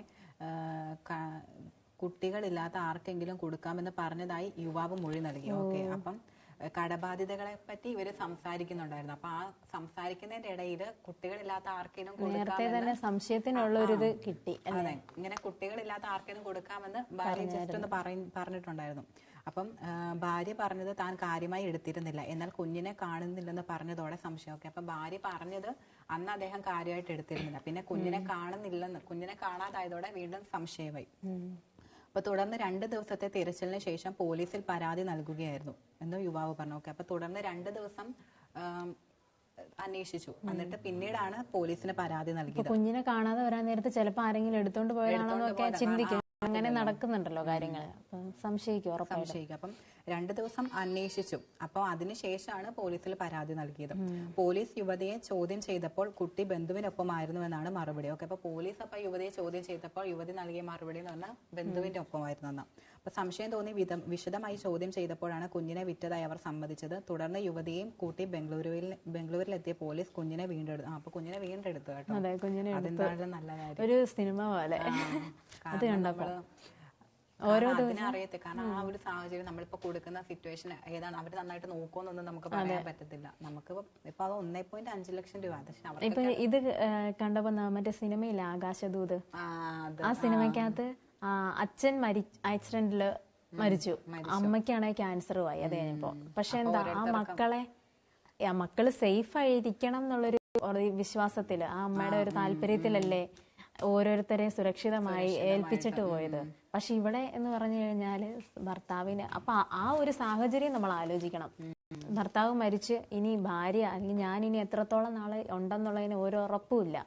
അപ്പൊ ആ ഒരു സാഹചര്യത്തിൽ നമുക്ക് പൈസയോ പണമോ ഒന്നുമില്ല, വളരെ പാവങ്ങളായിട്ടുള്ള ഒരു കുടുംബം. അപ്പൊ ആ ഒരു സമയത്ത് സ്വന്തം മക്കള് സുരക്ഷിതരായിട്ട് എന്നും ഉണ്ടാവണം, എവിടെയെങ്കിലും സന്തോഷത്തോടെ ജീവിക്കണം എന്നുള്ളത് കൊണ്ടല്ലേ അങ്ങനെ ചെയ്തത്. അപ്പൊ ഇവിടുത്തെ ഒരു സിറ്റുവേഷൻ എന്ന് പറഞ്ഞാൽ നേരെ തിരിച്ചാണ്. ഭർത്താവിന്റെ സന്തോഷത്തിന് വേണ്ടിയിട്ട്, ഭർത്താവിന്റെ കടം വീട്ടാൻ വേണ്ടിയിട്ടാണ് ഭാര്യ ഈ ഒരു പ്രവൃത്തി ചെയ്തത്. എന്തായാലും കുഞ്ഞിനെ തിരിച്ചു കിട്ടി. ഭർത്താവിനോടുള്ള അമിതമായ സ്നേഹമുണ്ട്, പക്ഷെ കുഞ്ഞിനോട് കാണിച്ചത് വളരെ നീചമായിട്ടുള്ള പ്രവൃത്തിയാണ്. കുഞ്ഞിനെ വീണ്ടെടുത്തുകൊണ്ട് നമുക്കൊരു കേൾക്കുമ്പോ ഒരു ആശ്വാസമുണ്ട്. കാരണം പക്ഷെ അതൊക്കെ അമ്മമാരാണോ നമുക്ക് പറയാൻ പറ്റില്ല. ഒരിക്കലും പറയാൻ പറ്റില്ല. കാരണം ഭർത്താവിനോട് എത്ര സ്നേഹം ഉണ്ടെന്ന് പറഞ്ഞാലും അതുപോലെ തന്നെ ഇമ്പോർട്ടന്റ് ആണ് കുഞ്ഞുങ്ങൾ. അപ്പൊ കുഞ്ഞിനെ നമ്മൾ ഒരിക്കലും ഒരു തള്ളിക്കളയരുത്. അവർക്ക് അവരുടെ ആ ഒരു പ്രസവ വേദനയും ഒക്കെ അറിഞ്ഞവർക്ക് 4 കുട്ടികളുണ്ട്. അപ്പൊ അവർക്ക് കുഞ്ഞിന്റെ പേര് എന്താണേലും അറിയാം. പിന്നെ സാധാരണക്കാർക്കായിരിക്കും കൂടുതൽ ഇങ്ങനെ ഒരുപാട് കുട്ടികൾ ഉണ്ടാകും. നമ്മൾ കുട്ടികളെ ആഗ്രഹിക്കുന്നവർക്ക് ഉണ്ടാകും. സത്യമാണ്. പിന്നെ നമ്മളിപ്പോ എത്ര കുട്ടികളുണ്ടെങ്കിലും നമ്മൾക്ക് പറ്റുന്ന രീതിക്ക് അഡ്ജസ്റ്റ് ചെയ്ത് അവരെ ഇങ്ങനെ വിൽക്കുക അങ്ങനത്തെ ഒരു രീതി അല്ലല്ലോ. എത്ര ബുദ്ധിമുട്ടുണ്ട് നമ്മൾ കുടുംബമായിട്ട് ഒരുമിച്ച് നിന്നിട്ട്. നമ്മളിപ്പോ മറ്റൊരാളോട് കടം വാങ്ങുന്നത് അല്ല, നമ്മുടെ സ്വന്തം കുഞ്ഞിനെ എടുത്ത് മറ്റൊരാൾക്ക് കൊടുത്തിട്ട് കാശ് ഒരിക്കലും ഉപകാരം ചെയ്യത്തില്ല. അതാണ് സത്യം. ഇതൊക്കെ ഭയങ്കര ക്രൂരതകളാണ്. അങ്ങനെയൊന്നും ഒരമ്മയും ചെയ്യത്തില്ല അല്ലേ? നമ്മുടെ കേരളത്തിലൊന്നും അങ്ങനെ ഇത്തരത്തിലുള്ള കുഞ്ഞ് ഇപ്പൊ ഉണ്ടായത് തന്നെ കുഞ്ഞിനെ കുഴിച്ചു മൂടിയ സംഭവങ്ങൾ, അങ്ങനെ പല സംഭവങ്ങളും കൊല്ല ചെയ്യുന്നതൊക്കെ ഉണ്ട്. പക്ഷെ എന്നാലും ഇതൊക്കെ കേൾക്കുമ്പോൾ അവിഹിത ബന്ധത്തിലുണ്ടായ കുഞ്ഞുങ്ങളെ കൊല്ലുന്നത് അങ്ങനത്തെ കുറെ കാര്യങ്ങൾ. പക്ഷെ നമുക്കിപ്പോ ഓരോരുത്തരുടെ ക്യാരക്ടർ ബേസ് ചെയ്തിട്ട് തന്നെ ഇരിക്കും. അത് നമുക്കൊന്നും പറയാൻ പറ്റത്തില്ല. അതാണ് സത്യം. ഓക്കെ, അപ്പൊ അടുത്ത ന്യൂസ് എന്ന് പറഞ്ഞാൽ നമ്മൾ 2 ദിവസം ശക്തമായ മഴയ്ക്ക് സാധ്യതയുണ്ടെന്ന്. അപ്പൊ സംസ്ഥാനത്ത് 2 ദിവസം ശക്തമായ മഴയ്ക്ക് സാധ്യതയുണ്ടെന്ന് കാലാവസ്ഥാ വകുപ്പ് അറിയിച്ചു. തെക്ക് പടിഞ്ഞാറൻ ബംഗാൾ ഉൾക്കടലിന് മുകളിലെ ശക്തമായ ന്യൂനമർദ്ദം ഇന്ന് ശ്രീലങ്ക തമിഴ്നാട് തീരത്തിന് സമീപത്തേക്ക് നീങ്ങും. അപ്പൊ സംസ്ഥാനത്ത് 2 ദിവസത്തേക്ക് ശക്തമായ മഴയ്ക്ക് സാധ്യതയുണ്ടെന്നാണ് കേന്ദ്ര കാലാവസ്ഥാ വകുപ്പ് അറിയിക്കുന്നത്. ഇച്ചിരി മഴയുടെ ഒക്കെ ഒരു ഇതുണ്ടായിരുന്നു. ഇന്ന് രാവിലെ കുറച്ച് മഴ പെയ്തിട്ടുണ്ടായിരുന്നു. അപ്പൊ എല്ലാവരും ജാഗ്രത പാലിക്കണം. കാരണം ഇനിയിപ്പോ 2 ദിവസത്തേക്ക് ശക്തമായ മഴയ്ക്ക് സാധ്യത ഉണ്ടെന്നാണ് കാലാവസ്ഥാ വകുപ്പ്. ചിലപ്പോൾ ചില സ്ഥലങ്ങളിൽ മഴ പെയ്യുന്നില്ലായിരിക്കും, പക്ഷെ ചിലയിടത്തും നല്ല മഴയായിരിക്കും. അപ്പൊ സാധ്യത ഉണ്ടെന്ന് പറയുമ്പോൾ നമ്മൾ എന്തായാലും ജാഗ്രത പാലിക്കുക. അപ്പം തെക്ക് പടിഞ്ഞാറൻ ബംഗാൾ ഉൾക്കടലിന് മുകളിലെ ശക്തമായ ന്യൂനമർദ്ദം ഇന്ന് ശ്രീലങ്ക തമിഴ്നാട് തീരത്തെ സമീപത്തേക്കും നീങ്ങും. ഇതിനെ തുടർന്നാണ് മഴയ്ക്ക് സാധ്യതയുള്ളത്. ഇപ്പൊ ഇടുക്കി, എറണാകുളം, തൃശൂർ ജില്ലകളിൽ നിന്ന് ഓറഞ്ച് അലേർട്ടാണ്. ഇവിടങ്ങളിൽ 24 മണിക്കൂറിൽ 115.6 മില്ലിമീറ്റർ മുതൽ 204.4 മില്ലിമീറ്റർ വരെ മഴ ലഭിച്ചേക്കും. കൊല്ലം, പത്തനംതിട്ട, ആലപ്പുഴ, കോട്ടയം, പാലക്കാട്, മലപ്പുറം, കോഴിക്കോട്, വയനാട് ജില്ലകളിൽ യെല്ലോ അലർട്ടാണ് പ്രഖ്യാപിച്ചിട്ടുള്ളത്. ഇപ്പൊ കേരളം, കർണാടക, ലക്ഷദ്വീപ് തീരങ്ങളിൽ മത്സ്യബന്ധനത്തിന് പാടില്ല. അപ്പൊ കേരളം, കർണാടക, ലക്ഷദ്വീപ് തീരങ്ങളിൽ മത്സ്യബന്ധനത്തിന് അനുമതിയില്ല. അപ്പൊ ആ അനുമതി ഇല്ലാത്ത സമയത്ത് പോവാതിരിക്കുക. കാര്യം എപ്പോഴാ കടൽ കയറി വരുന്നതെന്നോ വലയിടിഞ്ഞായിരുന്നോ ഒന്നും പറയാൻ പറ്റത്തില്ല. അപ്പൊ എല്ലാവരും ജാഗ്രത പാലിക്കേണ്ടതാണ് ഇത്.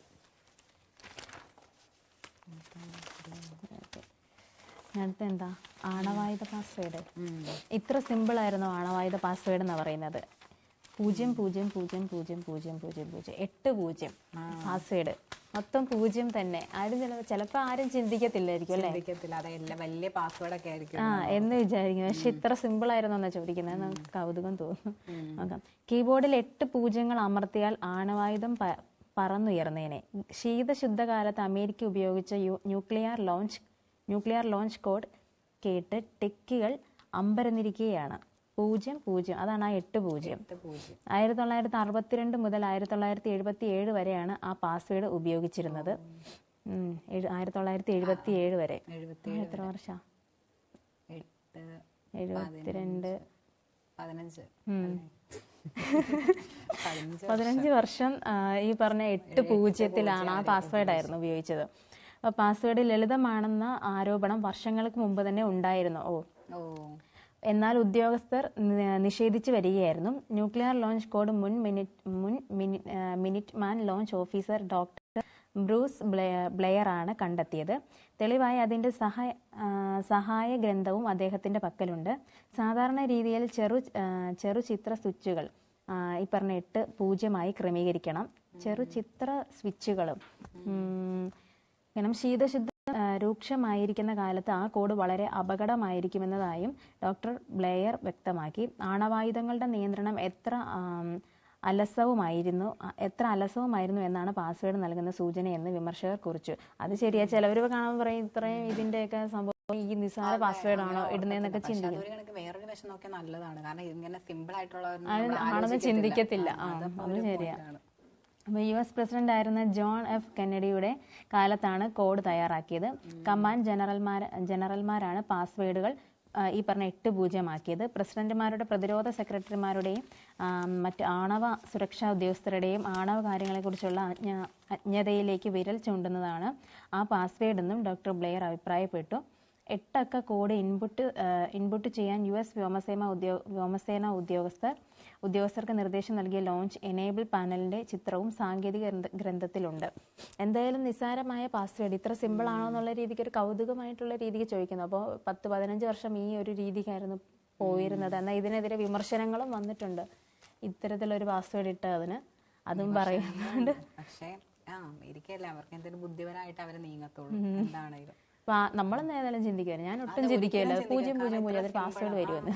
ഒരിക്കലും സിമ്പിൾ ആയിട്ടുള്ള പാസ്വേഡ് ഇടത്തില്ലെന്നേ ആലോചിക്കത്തുള്ളൂ. അപ്പൊ അത്രയും അവരാലോചിക്കുക എന്തായിരിക്കും പാസ്വേഡ് എന്ന് ആലോചിക്കുന്ന സമയത്ത് ഇവിടെ നിസ്സാരമായൊരു പാസ്വേഡ് ഒറ്റ ഒരു സംഖ്യയിൽ തന്നെ ഇപ്പൊ 0 തന്നെ അങ്ങ് നീക്കി കൊടുത്തിരുന്ന 8 പാസ്വേഡ്, 8 നമ്പർ 8 0 വന്നു കഴിഞ്ഞാൽ പാസ്വേഡായി.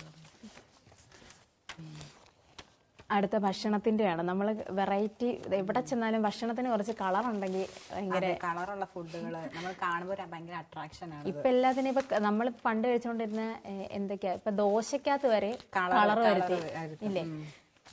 അങ്ങനെ മാറിക്കൊണ്ടിരിക്കുകയാണ്. അപ്പൊ ഭക്ഷണം കളറാകുന്നു, ജീവിതം നിറം മങ്ങുന്നു. അത് യാഥാർത്ഥ്യമാണ്. ആ ഒരു ടൈറ്റിൽ നിന്ന് തന്നെ നമുക്ക് മനസ്സിലാക്കാൻ പറ്റും. ഭക്ഷണത്തിന് കളർ കൂടുന്നതനുസരിച്ച് നമ്മുടെ ജീവിതത്തിന്റെ നമ്മുടെ ആയുസ് കുറഞ്ഞുകൊണ്ടിരിക്കുന്നത് പോലെയാണ്.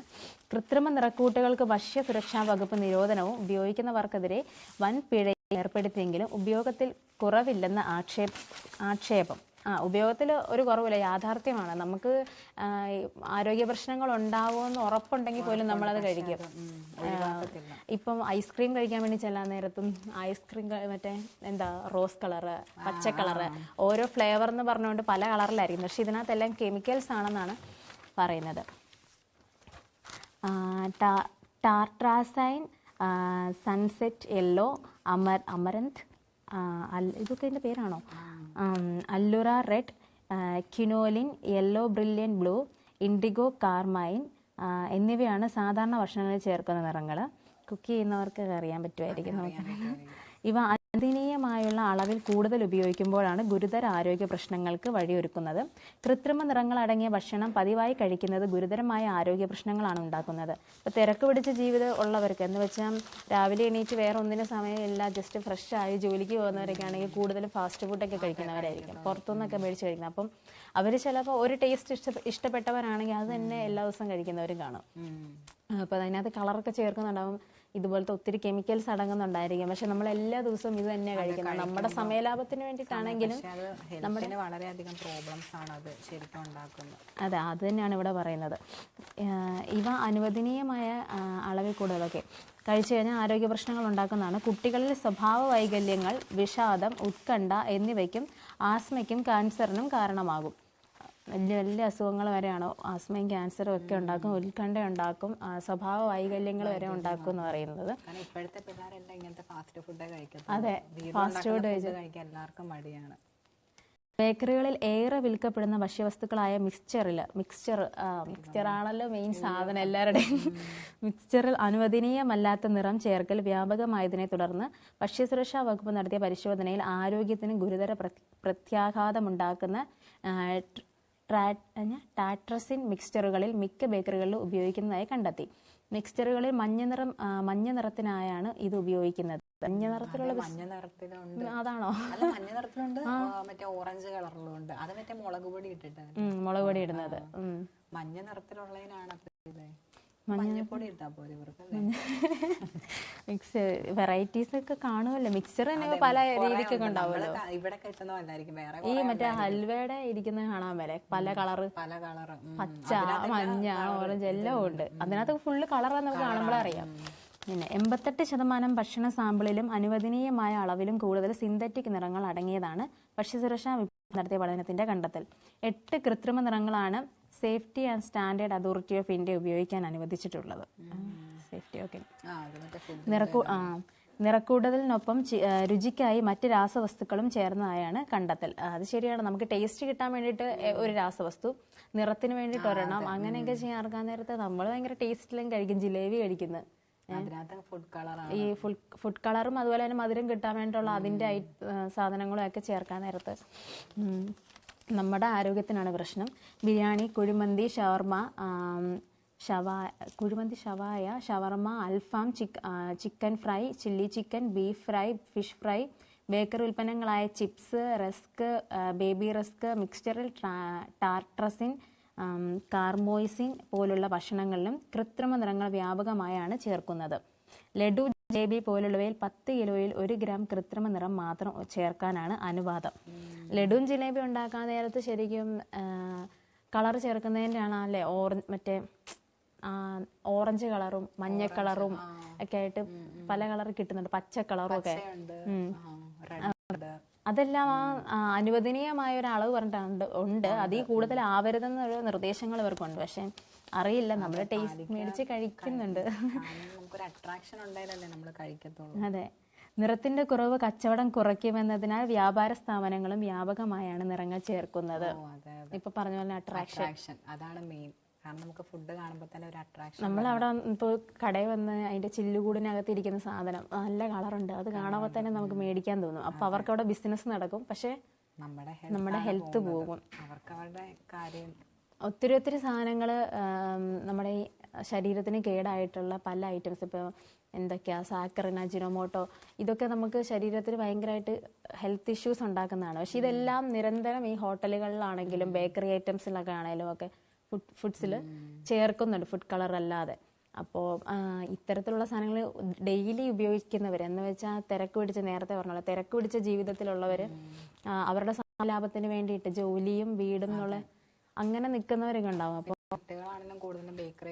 കുട്ടികളും നിർബന്ധിക്കുക എനിക്ക് അത് വാങ്ങിച്ചതാ എന്ന് പറയുമ്പോൾ നമ്മൾ നേരെ മേടിച്ചു കൊടുക്കാൻ. അപ്പോൾ ഇതുപോലുള്ള മാനസിക ഉത്കണ്ഠകളും വൈകല്യങ്ങളും ക്യാൻസറും ഉണ്ടാവാനുള്ള വളരെയധികം ചാൻസ് ഉണ്ട്. അപ്പോൾ അത് ഒഴിവാക്കാൻ പറഞ്ഞാലും ഒഴിവാക്കത്തില്ല ആരും. ഇല്ല, എല്ലാവരും മിക്സ്ചറൊക്കെ ആണ് മെയിൻ ആയിട്ട് പറഞ്ഞേക്കുന്നത്. അത് കഴിക്കാത്തവരുണ്ടോ? അത് ആരും ഇല്ല കഴിക്കാൻ. അല്ലെങ്കിൽ പിന്നെ വീട്ടില് നമ്മള് ഉണ്ടാക്കണം. അങ്ങനെയാണെങ്കിൽ കുഴപ്പമില്ല. ഉണ്ടാക്കുമ്പോൾ ചിലപ്പോ ഇച്ചിരി എന്തെങ്കിലും ടേസ്റ്റ് വ്യത്യാസം വരും, എന്നാലും അത് കഴിച്ചു വീട്ടിലുണ്ടാക്കാൻ നല്ലതായിരിക്കും. പക്ഷെ നമ്മള് കടലമാവ് വെച്ചല്ലേ ഉണ്ടാക്കുന്നത്. കളറിനാണ് മഞ്ഞപ്പൊടി, മുളക് പൊടി.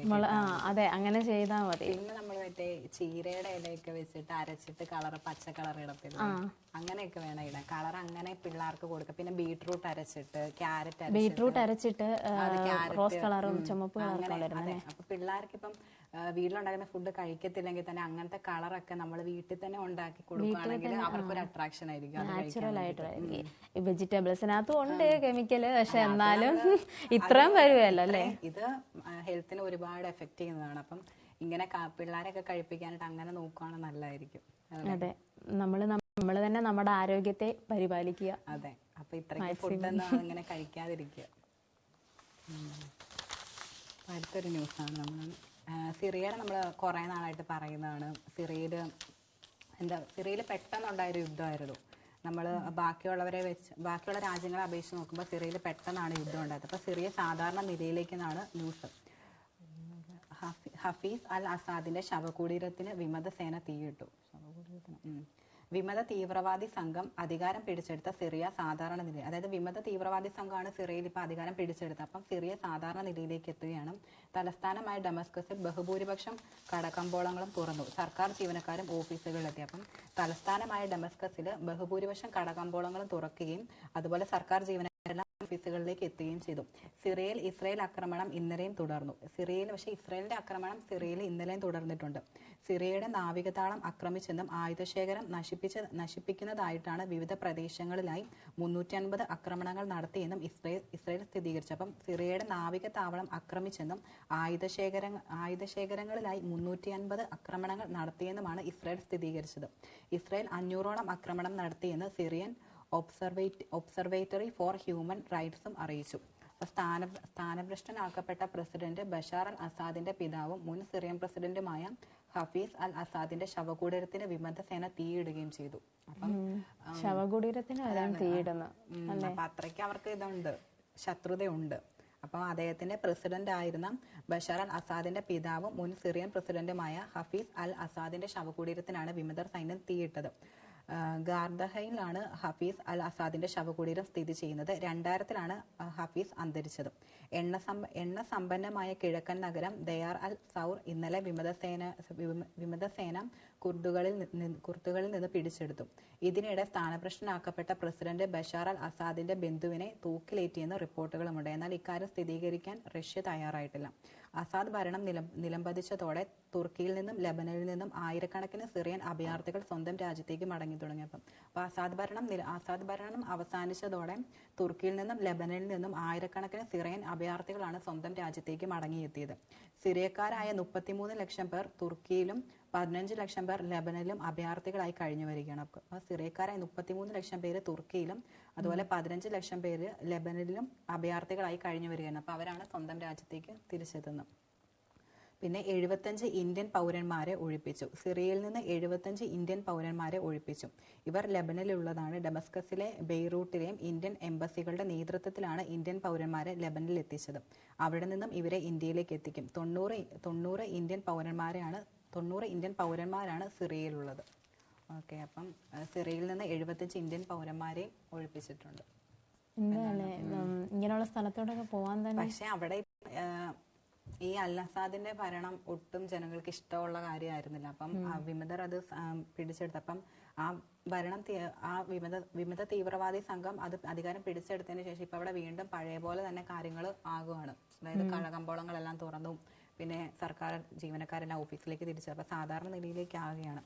പക്ഷെ അങ്ങനെ വരുമ്പോഴും അവിടെ സിറിയെ ഇപ്പൊ ഇവിടെ യുദ്ധം നടന്നല്ലോ. അപ്പൊ യുദ്ധം നടക്കുമ്പോൾ നമുക്ക് എന്താണല്ലോ ഒരു പുനരധിവാസം എന്താണല്ലോ ആവശ്യമാണ്. അപ്പൊ സിറിയെ പുനർനിർമ്മിക്കണം, പക്ഷെ പണമില്ലെന്നാണ് ന്യൂസ്.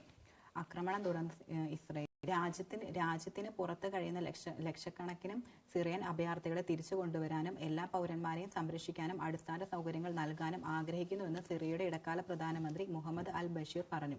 എന്നാൽ സിറിയയ്ക്ക് വിദേശ നാണയ ശേഖരണം ഇല്ലാത്തതിനാൽ ഇതെല്ലാം പ്രയാസകരമാണെന്ന് വ്യക്തമാക്കി. അപ്പം രാജ്യത്തിന് പുറത്ത് കഴിയുന്ന ലക്ഷക്കണക്കിന് സിറിയൻ അഭയാർത്ഥികളെ തിരിച്ചു കൊണ്ടുവരാനും എല്ലാ പൗരന്മാരെ സംരക്ഷിക്കാനും അടിസ്ഥാന സൗകര്യങ്ങൾ നൽകാനും ആഗ്രഹിക്കുന്നുണ്ടെന്നും സിറിയയുടെ ഇടക്കാല പ്രധാനമന്ത്രി മുഹമ്മദ് അൽ ബഷീർ പറഞ്ഞു. പക്ഷേ അത് സിറിയയ്ക്ക് വിദേശ നാണയ ശേഖരണമില്ല. അപ്പൊ അത് വളരെയധികം പ്രയാസമാണെന്നും അദ്ദേഹം പറയുന്നുണ്ട്. ഇറ്റാലിയൻ ദിനപത്രത്തിന് നൽകിയ അഭിമുഖത്തിലാണ് സാമ്പത്തിക പ്രതിസന്ധിയെക്കുറിച്ച് അൽ ബഷീർ പറഞ്ഞത്. ഖജനാവിൽ സിറിയൻ പൗണ്ട് മാത്രമേ ഉള്ളൂ. $US വാങ്ങണമെങ്കിൽ ഞങ്ങളുടെ 35,000 നാണയം കൊടുക്കണം. ഞങ്ങളുടെ കയ്യിൽ വിദേശ നാണയമില്ല. വായ്പകളുടെയും ബോണ്ടുകളുടെയും വിവരം ശേഖരിച്ചുകൊണ്ടിരിക്കുകയാണ്. സാമ്പത്തിക സ്ഥിതി മോശമാണ്. അപ്പം സാമ്പത്തിക സ്ഥിതി മോശമാണെന്നാണ് അൽ ബഷാർ.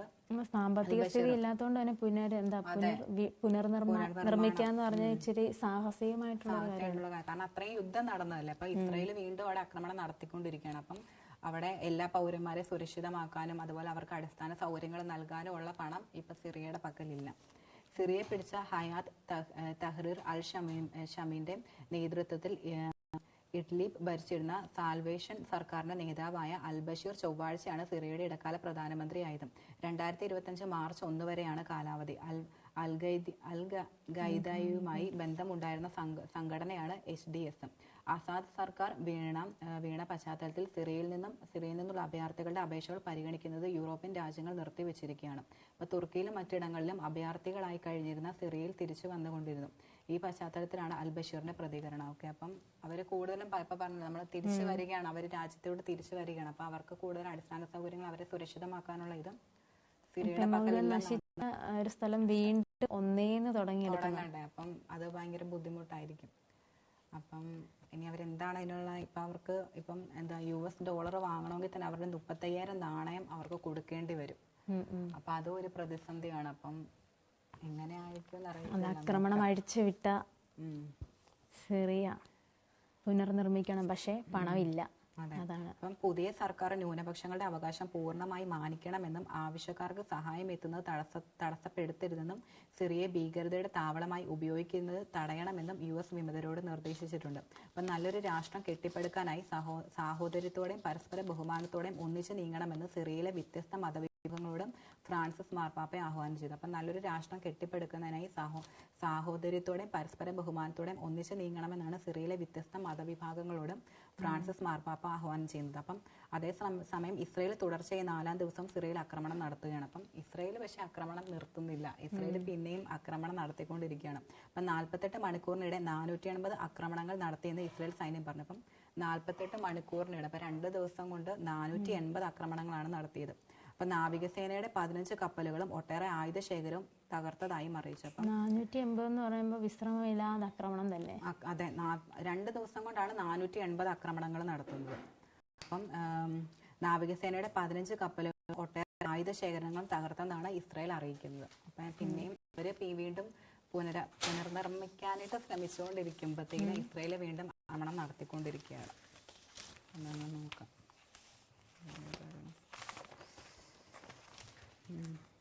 സ്പോർട്സ് പേജിലേക്ക് സ്പോർട്സ് അല്ല. പിന്നെ ആക്രമണം തുടർന്ന് ഇസ്രായേൽ 29 പേര് കൊല്ലപ്പെട്ടു. അപ്പം നമ്മൾ ഗാസയിൽ ഇങ്ങനെ തന്നെ പറഞ്ഞിട്ടുണ്ടായിരുന്നു, ഗാസയിലും ഇസ്രായേൽ ആക്രമണം നടത്തുന്നുണ്ട്. അപ്പം ഗാസയിൽ അഭയാർത്ഥി ക്യാമ്പുകൾ ഉൾപ്പെടെ ആക്രമണം തുടർന്ന് ഇസ്രായേൽ. അപ്പം സിറിയയിലെ പോലെ തന്നെ ഗാസയിലും ആക്രമണം തുടരുകയാണ് ഇസ്രായേൽ. ബുധനാഴ്ച രാത്രി നടന്ന ആക്രമണത്തിൽ 29 പേരാണ് കൊല്ലപ്പെട്ടത്. യുദ്ധത്തെ തുടർന്ന് പലായനം ചെയ്തവർ അഭയം പ്രാപിച്ച വീടിന് നേർക്കുണ്ടായ ആക്രമണത്തിൽ 19 പേർ കൊല്ലപ്പെട്ടതായി പാലസ്തീൻ ആരോഗ്യ മന്ത്രാലയം അറിയിച്ചു. അപ്പോൾ യുദ്ധത്തെ തുടർന്ന് പലായനം ചെയ്തവർ അഭയം പ്രാപിച്ച വീടിന് നേർക്കുണ്ടായ ആക്രമണത്തിൽ, അപ്പം ഇപ്പോൾ യുദ്ധത്തെ തുടർന്ന് നമ്മൾ അഭയം പ്രാപിക്കില്ല, അപ്പോൾ ആ വീടിന് നേർക്കുണ്ടായ ആക്രമണത്തിൽ 19 പേരാണ് കൊല്ലപ്പെട്ടത്. അപ്പോൾ വടക്കൻ പട്ടണമായ ബെയ്ത് ലാഹിയയിലെ അഭയാർത്ഥി ക്യാമ്പിലാണ് ആക്രമണം ഉണ്ടായത്. കൊല്ലപ്പെട്ടവരിൽ 8 പേർ ഒരു കുടുംബത്തിലെ അംഗങ്ങളും. അപ്പോൾ കൊല്ലപ്പെട്ടവരിൽ 8 പേര് ഒരു കുടുംബത്തിലെ തന്നെ അംഗങ്ങളാണ്. അപ്പം യുവദമ്പതികളും ഇവരുടെ 4 കുട്ടികളും മാതാപിതാക്കളുമാണ് കൊല്ലപ്പെട്ടത്. അപ്പൊ യുവദമ്പതികളും അവരുടെ 4 കുട്ടികളും പിന്നെ മാതാപിതാക്കളുമാണ് കൊല്ലപ്പെട്ടത്. ഒരു കുടുംബം മൊത്തം മരിച്ചു. അപ്പോൾ സെൻട്രൽ ഗാസയിലെ നസ്രത്ത് അഭയാർത്ഥി ക്യാമ്പിൽ നടന്ന മറ്റൊരു ആക്രമണത്തിൽ 7 പേർ കൊല്ലപ്പെട്ടതായി അബ്ദ ആശുപത്രി അറിയിച്ചു. മരിച്ചവരിൽ 2 കുട്ടികളും അവരുടെ മാതാപിതാക്കളും 3 ബന്ധുക്കളും ഉൾപ്പെടുന്നു. സെൻട്രൽ ഗാസയിൽ ഇസ്രായേലിന് നേരെയും ആക്രമണമുണ്ടായി, എന്നാൽ നാശനഷ്ടങ്ങളൊന്നും റിപ്പോർട്ട് ചെയ്തിട്ടില്ല. ഒരു വർഷത്തിലേറെയായി തുടർന്ന യുദ്ധത്തിൽ ഇതുവരെ ഗാസയിൽ 44,000 പാലസ്തീനികൾ കൊല്ലപ്പെട്ടു. മരിച്ചവരിൽ പകുതിയിലധികം സ്ത്രീകളും കുട്ടികളുമാണ്. അപ്പോൾ അതാണ് ഈ ഗാസയിലെ ഏറ്റവും വലിയ പ്രശ്നം, അതാണ് സ്ത്രീകളെയും കുട്ടികളെയാണ് അവർ മെയിനായിട്ടും ടാർഗറ്റ് ചെയ്യുന്നത്. ഇപ്പൊ 44,000 പാലസ്തീനികളാണ് കൊല്ലപ്പെട്ടത്. അപ്പൊ അതിനകത്ത് കൂടുതലുള്ളത് സ്ത്രീകളും കുട്ടികളുമാണ്. അപ്പൊ അതില് ഇസ്രായേൽ പിന്നെ ആക്രമണം നടത്തിക്കൊണ്ടേ ഇരിക്കുകയാണ്. അതിനൊരു അവസാനം ഉണ്ടാകുന്നില്ല. പലസ്തീന്റെ അവസ്ഥ നമ്മൾ കണ്ടായിരുന്നു, കുട്ടികളുടെയൊക്കെ വളരെ ദുഃഖകരമായിട്ടുള്ള കാര്യം. യുദ്ധങ്ങൾ അവസാനിച്ചാൽ മാത്രമേ മറ്റേ പുനരധിവാസത്തിനുള്ളൊരു സമ്പാദ്യമാണേലും ഉണ്ടാവുള്ളൂ. അതില്ലല്ലോ ഇപ്പോൾ. എന്താണെന്ന് നോക്കാം. ഇതിനൊക്കെ ഒരു യുദ്ധത്തിനൊരു അവസാനം ഉണ്ടാകട്ടെ എന്ന് നമുക്ക് പ്രതീക്ഷിക്കാം. പിന്നെ മറ്റൊരു ന്യൂസാണ്, ഇന്ത്യ സഖ്യം തകർന്നു, കോൺഗ്രസിനെ ഒഴിവാക്കി മമത മുന്നണിക്ക് നീക്കം. അത് പ്രധാനമന്ത്രി നരേന്ദ്രമോദിയെ അധികാരത്തിൽ നിന്ന് പുറത്താക്കാൻ ലക്ഷ്യമിട്ട് കൊട്ടിഘോഷിച്ചുകൊണ്ട് വന്ന ഇന്ത്യ സഖ്യം സമ്പൂർണ്ണ തകർച്ചയിലേക്കെന്ന സൂചനകൾ. അപ്പോൾ പ്രധാനമന്ത്രി നരേന്ദ്രമോദിക്കെതിരെ അധികാരത്തിൽ നിന്ന് പുറത്താക്കാനായിട്ട് ലക്ഷ്യമിട്ടുകൊണ്ടാണ് ഇന്ത്യ സഖ്യം പൂർണ്ണമായി കുറെ പരിശ്രമിച്ചുകൊണ്ടിരുന്നത്. അപ്പം അവര് ഇപ്പം തകർച്ചയിലേക്കാണെന്നാണ് സൂചനകൾ. ബംഗാൾ മുഖ്യമന്ത്രി മമതാ ബാനർജിയുടെ നേതൃത്വത്തിൽ കോൺഗ്രസ് ഇതര പ്രതിപക്ഷ മുന്നണികൾ സജീവമാക്കാനുള്ള നീക്കം ഇന്ത്യ സഖ്യത്തിലെ ഘടകകക്ഷികൾ ശക്തമാക്കി. അപ്പം ബംഗാൾ മുഖ്യമന്ത്രി മമതാ ബാനർജിയുടെ നേതൃത്വത്തിലുള്ള കോൺഗ്രസ് ഇതര പ്രതിപക്ഷ മുന്നണി സജീവമാക്കാനാണ് ഇന്ത്യ സഖ്യത്തിലെ ഘടകകക്ഷികൾ ശക്തമാകുന്നത്. അപ്പോൾ കോൺഗ്രസിന്റെയും രാഹുലിന്റെയും നേതൃത്വത്തിനെതിരെ പരസ്യമായ പോരിലേക്കും ഇന്ത്യ സഖ്യകക്ഷികൾ മാറിയതിന്റെ പിന്നിലെ കാരണവും ഇതുതന്നെയാണ്. അപ്പം BJPയെ പരാജയപ്പെടുത്താൻ മറ്റൊരു കൂട്ടായ്മയ്ക്ക് നേതൃത്വം നൽകാൻ മമതാ ബാനർജി തയ്യാറാണെന്ന് തൃണമൂൽ നേതാവ് കുനാൽ ഘോഷ് പറഞ്ഞു. അപ്പോൾ BJP പരാജയപ്പെടുത്താൻ വേണ്ടി മറ്റൊരു കൂട്ടായ്മയ്ക്ക് നേതൃത്വം നൽകാൻ തയ്യാറാണെന്ന് തൃണമൂൽ നേതാവ് മമതാ ബാനർജി തയ്യാറാണെന്ന് തൃണമൂൽ നേതാവ് കുനാൽ ഘോഷ് പറഞ്ഞു. ഡൽഹിയിലെ പദവിയിൽ മമതയ്ക്ക് താല്പര്യമുണ്ടെന്ന് അവർ തന്നെ അറിയിച്ചിട്ടുണ്ട്. അപ്പോൾ ഡൽഹിയിലെ പദവിയിൽ മമതയ്ക്ക് താല്പര്യമുണ്ടെന്ന് അവർ തന്നെ അറിയിച്ചിട്ടുണ്ട്. അപ്പം BJPയുടെ പരാജയം ലക്ഷ്യമിട്ടുകൊണ്ട് മറ്റൊരു സഖ്യമാണ് മമതയുടെ താല്പര്യം. BJPയുടെ പരാജയം ലക്ഷ്യമിട്ടുകൊണ്ട് മറ്റൊരു സഖ്യമാണ് BJPയുടെ തകർച്ചയാണ് വേണ്ടത്. പക്ഷെ ഇനിയിപ്പോ ഇവിടെ ഒരു പ്രശ്നം ഉണ്ടാവുന്ന രീതിക്കാണ് വരുന്നത്. രാഹുൽ ഗാന്ധിയും മമതയും രണ്ടുപേരും ഇന്ത്യ സഖ്യം കാരണം കോൺഗ്രസ് ഇപ്പം ഇലക്ഷനിലൊക്കെ ചെയ്യുന്നത് അത്രയും വോട്ടുകൾ കിട്ടുന്നത് തന്നെ എന്ന് പറഞ്ഞാൽ ഇന്ത്യ സഖ്യം ഒരുമിച്ച് നിൽക്കുന്നതുകൊണ്ടാണ്. അപ്പൊ കോൺഗ്രസ് ഒറ്റയ്ക്ക് മത്സരിക്കുകയാണെങ്കിൽ എന്താണെങ്കിലും കോൺഗ്രസിന് ജയിക്കാൻ പറ്റത്തില്ല, BJPനെ ഒരിക്കലും പരാജയപ്പെടുത്താൻ പറ്റില്ല. അപ്പൊ ഇങ്ങനെ ഒരു പ്രശ്നം വരുമ്പോഴത്തേക്കും ഇന്ത്യ സഖ്യം നിൽക്കും, കോൺഗ്രസ് ഒറ്റയ്ക്ക് മത്സരിക്കേണ്ടതായ സാഹചര്യം വരും. അപ്പം BJPയുടെ അപ്പോഴത്തേക്കും ഇന്ത്യ സഖ്യത്തിനുള്ളിലാണെങ്കിലും ബംഗാളിൽ തൃണമൂലാണ് BJPയെ പരാജയപ്പെടുന്നത്. ഓക്കെ, അപ്പൊ ഇന്ത്യ സഖ്യത്തിനുള്ളിൽ തന്നെയാണെങ്കിലും തൃണമൂലായിരുന്നു BJPയെ പരാജയപ്പെടുത്തിയത്. അപ്പം ഝാർഖണ്ഡിലെ ഹേമന്ത് സോറന്റെ JMM ആണ് BJPയെ പരാജയപ്പെടുത്തിയത്. എന്നാൽ കോൺഗ്രസ് നേതൃത്വം വഹിച്ച ഹരിയാനയിലും മഹാരാഷ്ട്രയിലും തോൽക്കുകയാണ് ചെയ്തത്. കോൺഗ്രസ് നേതൃത്വം വഹിച്ചവിടെ ഹരിയാനയിലും മഹാരാഷ്ട്രയിലും BJP ആണ് ജയിച്ചത്. അപ്പൊ കോൺഗ്രസ് തോൽക്കുകയായിരുന്നു. അപ്പം അദ്ദേഹം അത് പറഞ്ഞിട്ടാണ് പരിഹസിക്കുന്നത്.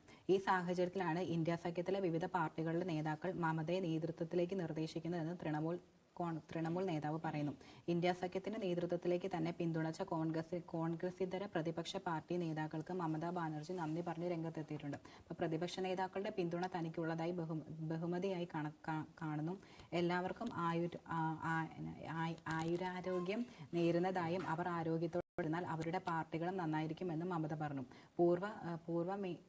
പൂർവ്വ മേദിനിപുരിലെ ചടങ്ങിൽ സംസാരിക്കവെയാണ് മമത തന്റെ നിലപാട് വ്യക്തമാക്കിയത്. ഓക്കെ, അപ്പൊ എന്താണേലും പ്രശ്നത്തിലോട്ട് പോകുമോ അതോ നല്ല രീതിക്ക് കോൺഗ്രസ് മിക്കവാറും ഇങ്ങനെ ഒരു നിലപാട് അവിടെ എടുക്കുകയാണെങ്കിൽ കോൺഗ്രസിന് മിക്കവാറും ഒറ്റയ്ക്ക് അല്ലെങ്കിൽ പിന്നെ രാഹുൽ ഗാന്ധി മാറിക്കൊടുക്കണം. അപ്പൊ ഇതെങ്ങനെയാണ് വീണ്ടും ഒരു ഭിന്നത വരുവാണെന്നാണ് തോന്നുന്നത്. നമുക്ക് ഇവിടെ ഒരു ഭിന്നത ഉണ്ടല്ലോ, കോൺഗ്രസിനിടയിൽ ഒരു ഭിന്നത ഉണ്ടെന്നുള്ളൊരു ചർച്ചയുണ്ട്. അത് എല്ലാ പാർട്ടികളുടെ ഇടയിലും ഉണ്ട്. പക്ഷെ ഇവിടെ ഇപ്പൊ രണ്ടുപേരും ഒരേപോലെ രംഗത്തോട്ട് വരുമ്പോ രണ്ടുപേർക്കും പരസ്പരം ഒരു അസൂയൊക്കെ വരാനുള്ളൊരു ചാൻസ് ഇല്ലേ? അസൂയുണ്ട്. അത് മാത്രല്ല, കാരണം രാഹുൽ ഗാന്ധിക്ക് എന്താണേലും പ്രധാനമന്ത്രി ആണോന്ന് എന്താണേലും ഒരു ആഗ്രഹം ഉണ്ടായിരിക്കുമല്ലോ. അപ്പൊ അതിനൊരു തടസ്സമാകുമ്പോഴത്തേക്കിനും അത് രാഹുൽ ഗാന്ധിക്ക് ഒരു വെല്ലുവിളിയാണ് ശരിക്കും. എന്താണേലും നോക്കാം നമുക്ക്.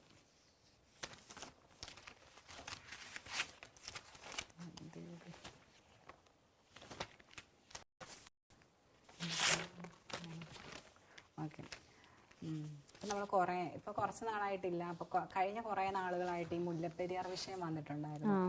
ജനങ്ങൾക്കിടയിൽ അറ്റകുറ്റപ്പണിക്ക് അനുമതി കൊടുത്തിട്ടുണ്ടെന്നോ, മുല്ലപ്പെരിയാർ പൊട്ടുമോ, അങ്ങനെ പല വിധത്തിലുള്ള ആശങ്കകൾ ജനങ്ങൾക്കിടയിൽ നിന്നിട്ടുണ്ടായിരുന്നു.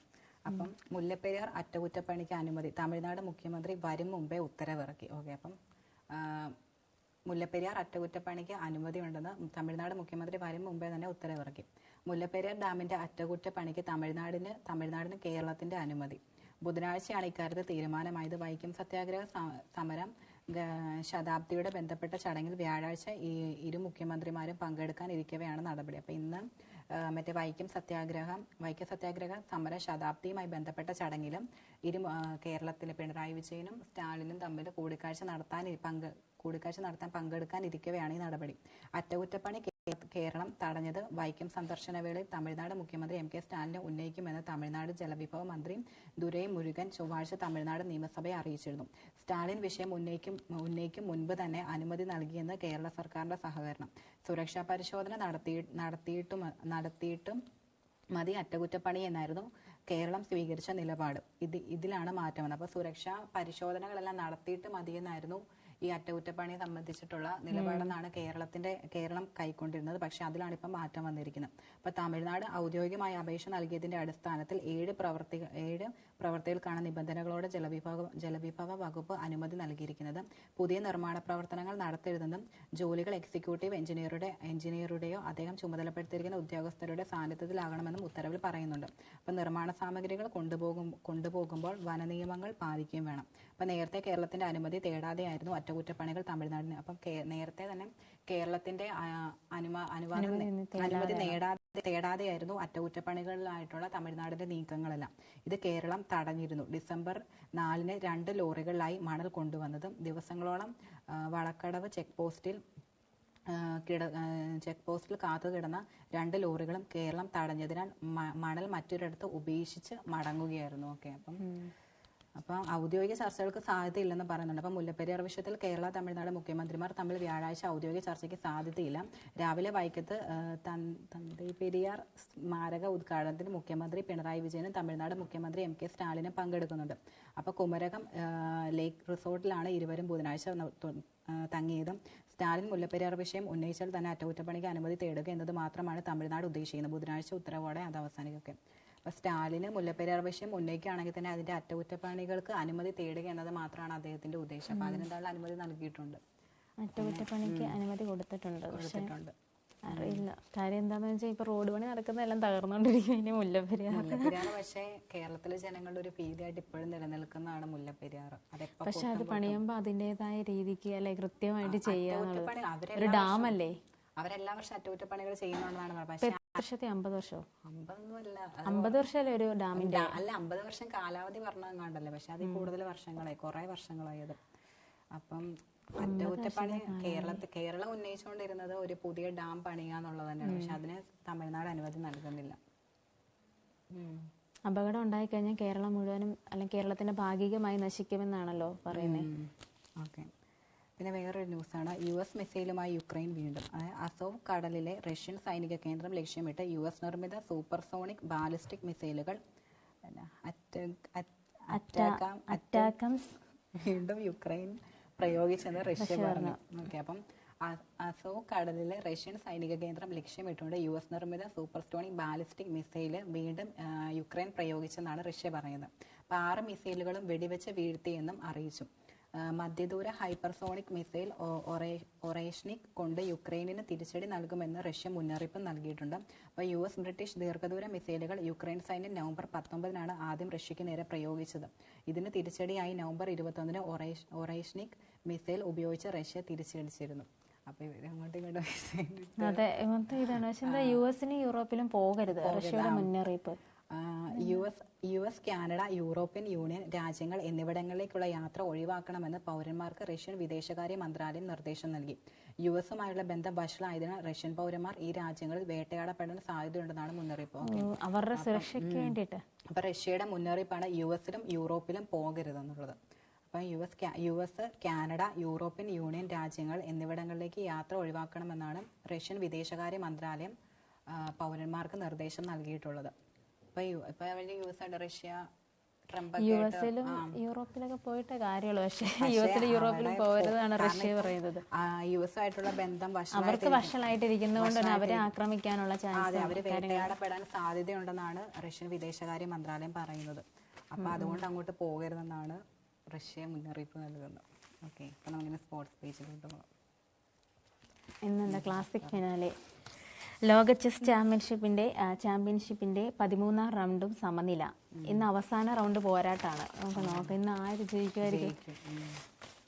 2024 ലോക ചെസ് ചാമ്പ്യൻഷിപ്പിന്റെ പെനാൽറ്റി മേറ്റ് റൗണ്ട് മത്സരത്തിൽ ലോക ചാമ്പ്യൻ ചൈനയുടെ ഡിങ് ലിറനും ചലഞ്ചർ ഇന്ത്യയുടെ ഡി ഗുകേഷും സമനിലയിൽ പിരിഞ്ഞു. വെള്ളക്കുരുക്കുകളുമായി കളത്തിലിറങ്ങിയ ഗുകേഷിന് കളിയുടെ മധ്യഘട്ടത്തിൽ മുൻതൂക്കം നേടാനായില്ലെങ്കിലും ശക്തമായി പ്രതിരോധിച്ച ഡിങ്ങിന് മേൽ വിജയിക്കാനായില്ല. ഡിങ് ആയിരുന്നല്ലോ കഴിഞ്ഞ ദിവസം ജയിച്ചത്.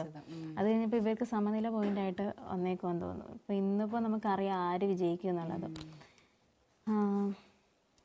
ഇന്ന് നടക്കുന്ന 14ാം ഗെയിമിൽ വിജയിക്കുന്നയാൾക്ക് ലോക കിരീടമണിയും സമനിലയാണ് ഫലമെങ്കിൽ 7 പോയിന്റുമായി ഇരുവരും തുല്യത പാലിക്കും. അതെന്തായിരിക്കും?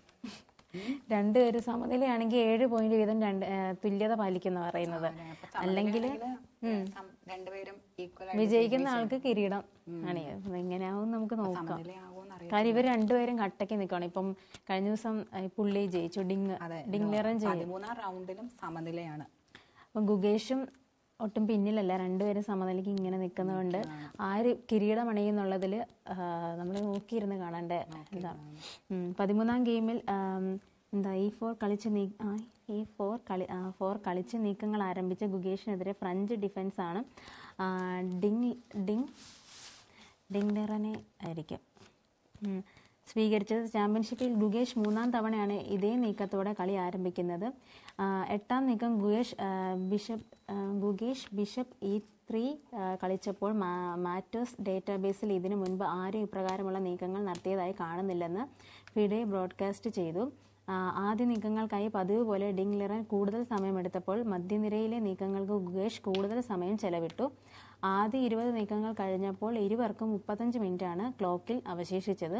26ാം നീക്കം പൂർത്തിയായപ്പോഴും ബ്ലാക്കിന്റെ വെള്ളക്കളത്തിലെ ബിഷപ്പ് പോർമുഖത്ത് ഇറങ്ങില്ലെന്നത് ഡിങ്ങിന് തിരിച്ചടിയായി. 31ാം നീക്കത്തിൽ നേരിട്ട് ഗുകേഷ് കുതിരയെ E4 കളിക്കാതെ E5-ലുള്ള റൂക്കുകൾ വെട്ടിമാറിയ ശേഷം E4 വന്നിരിക്കുന്നു.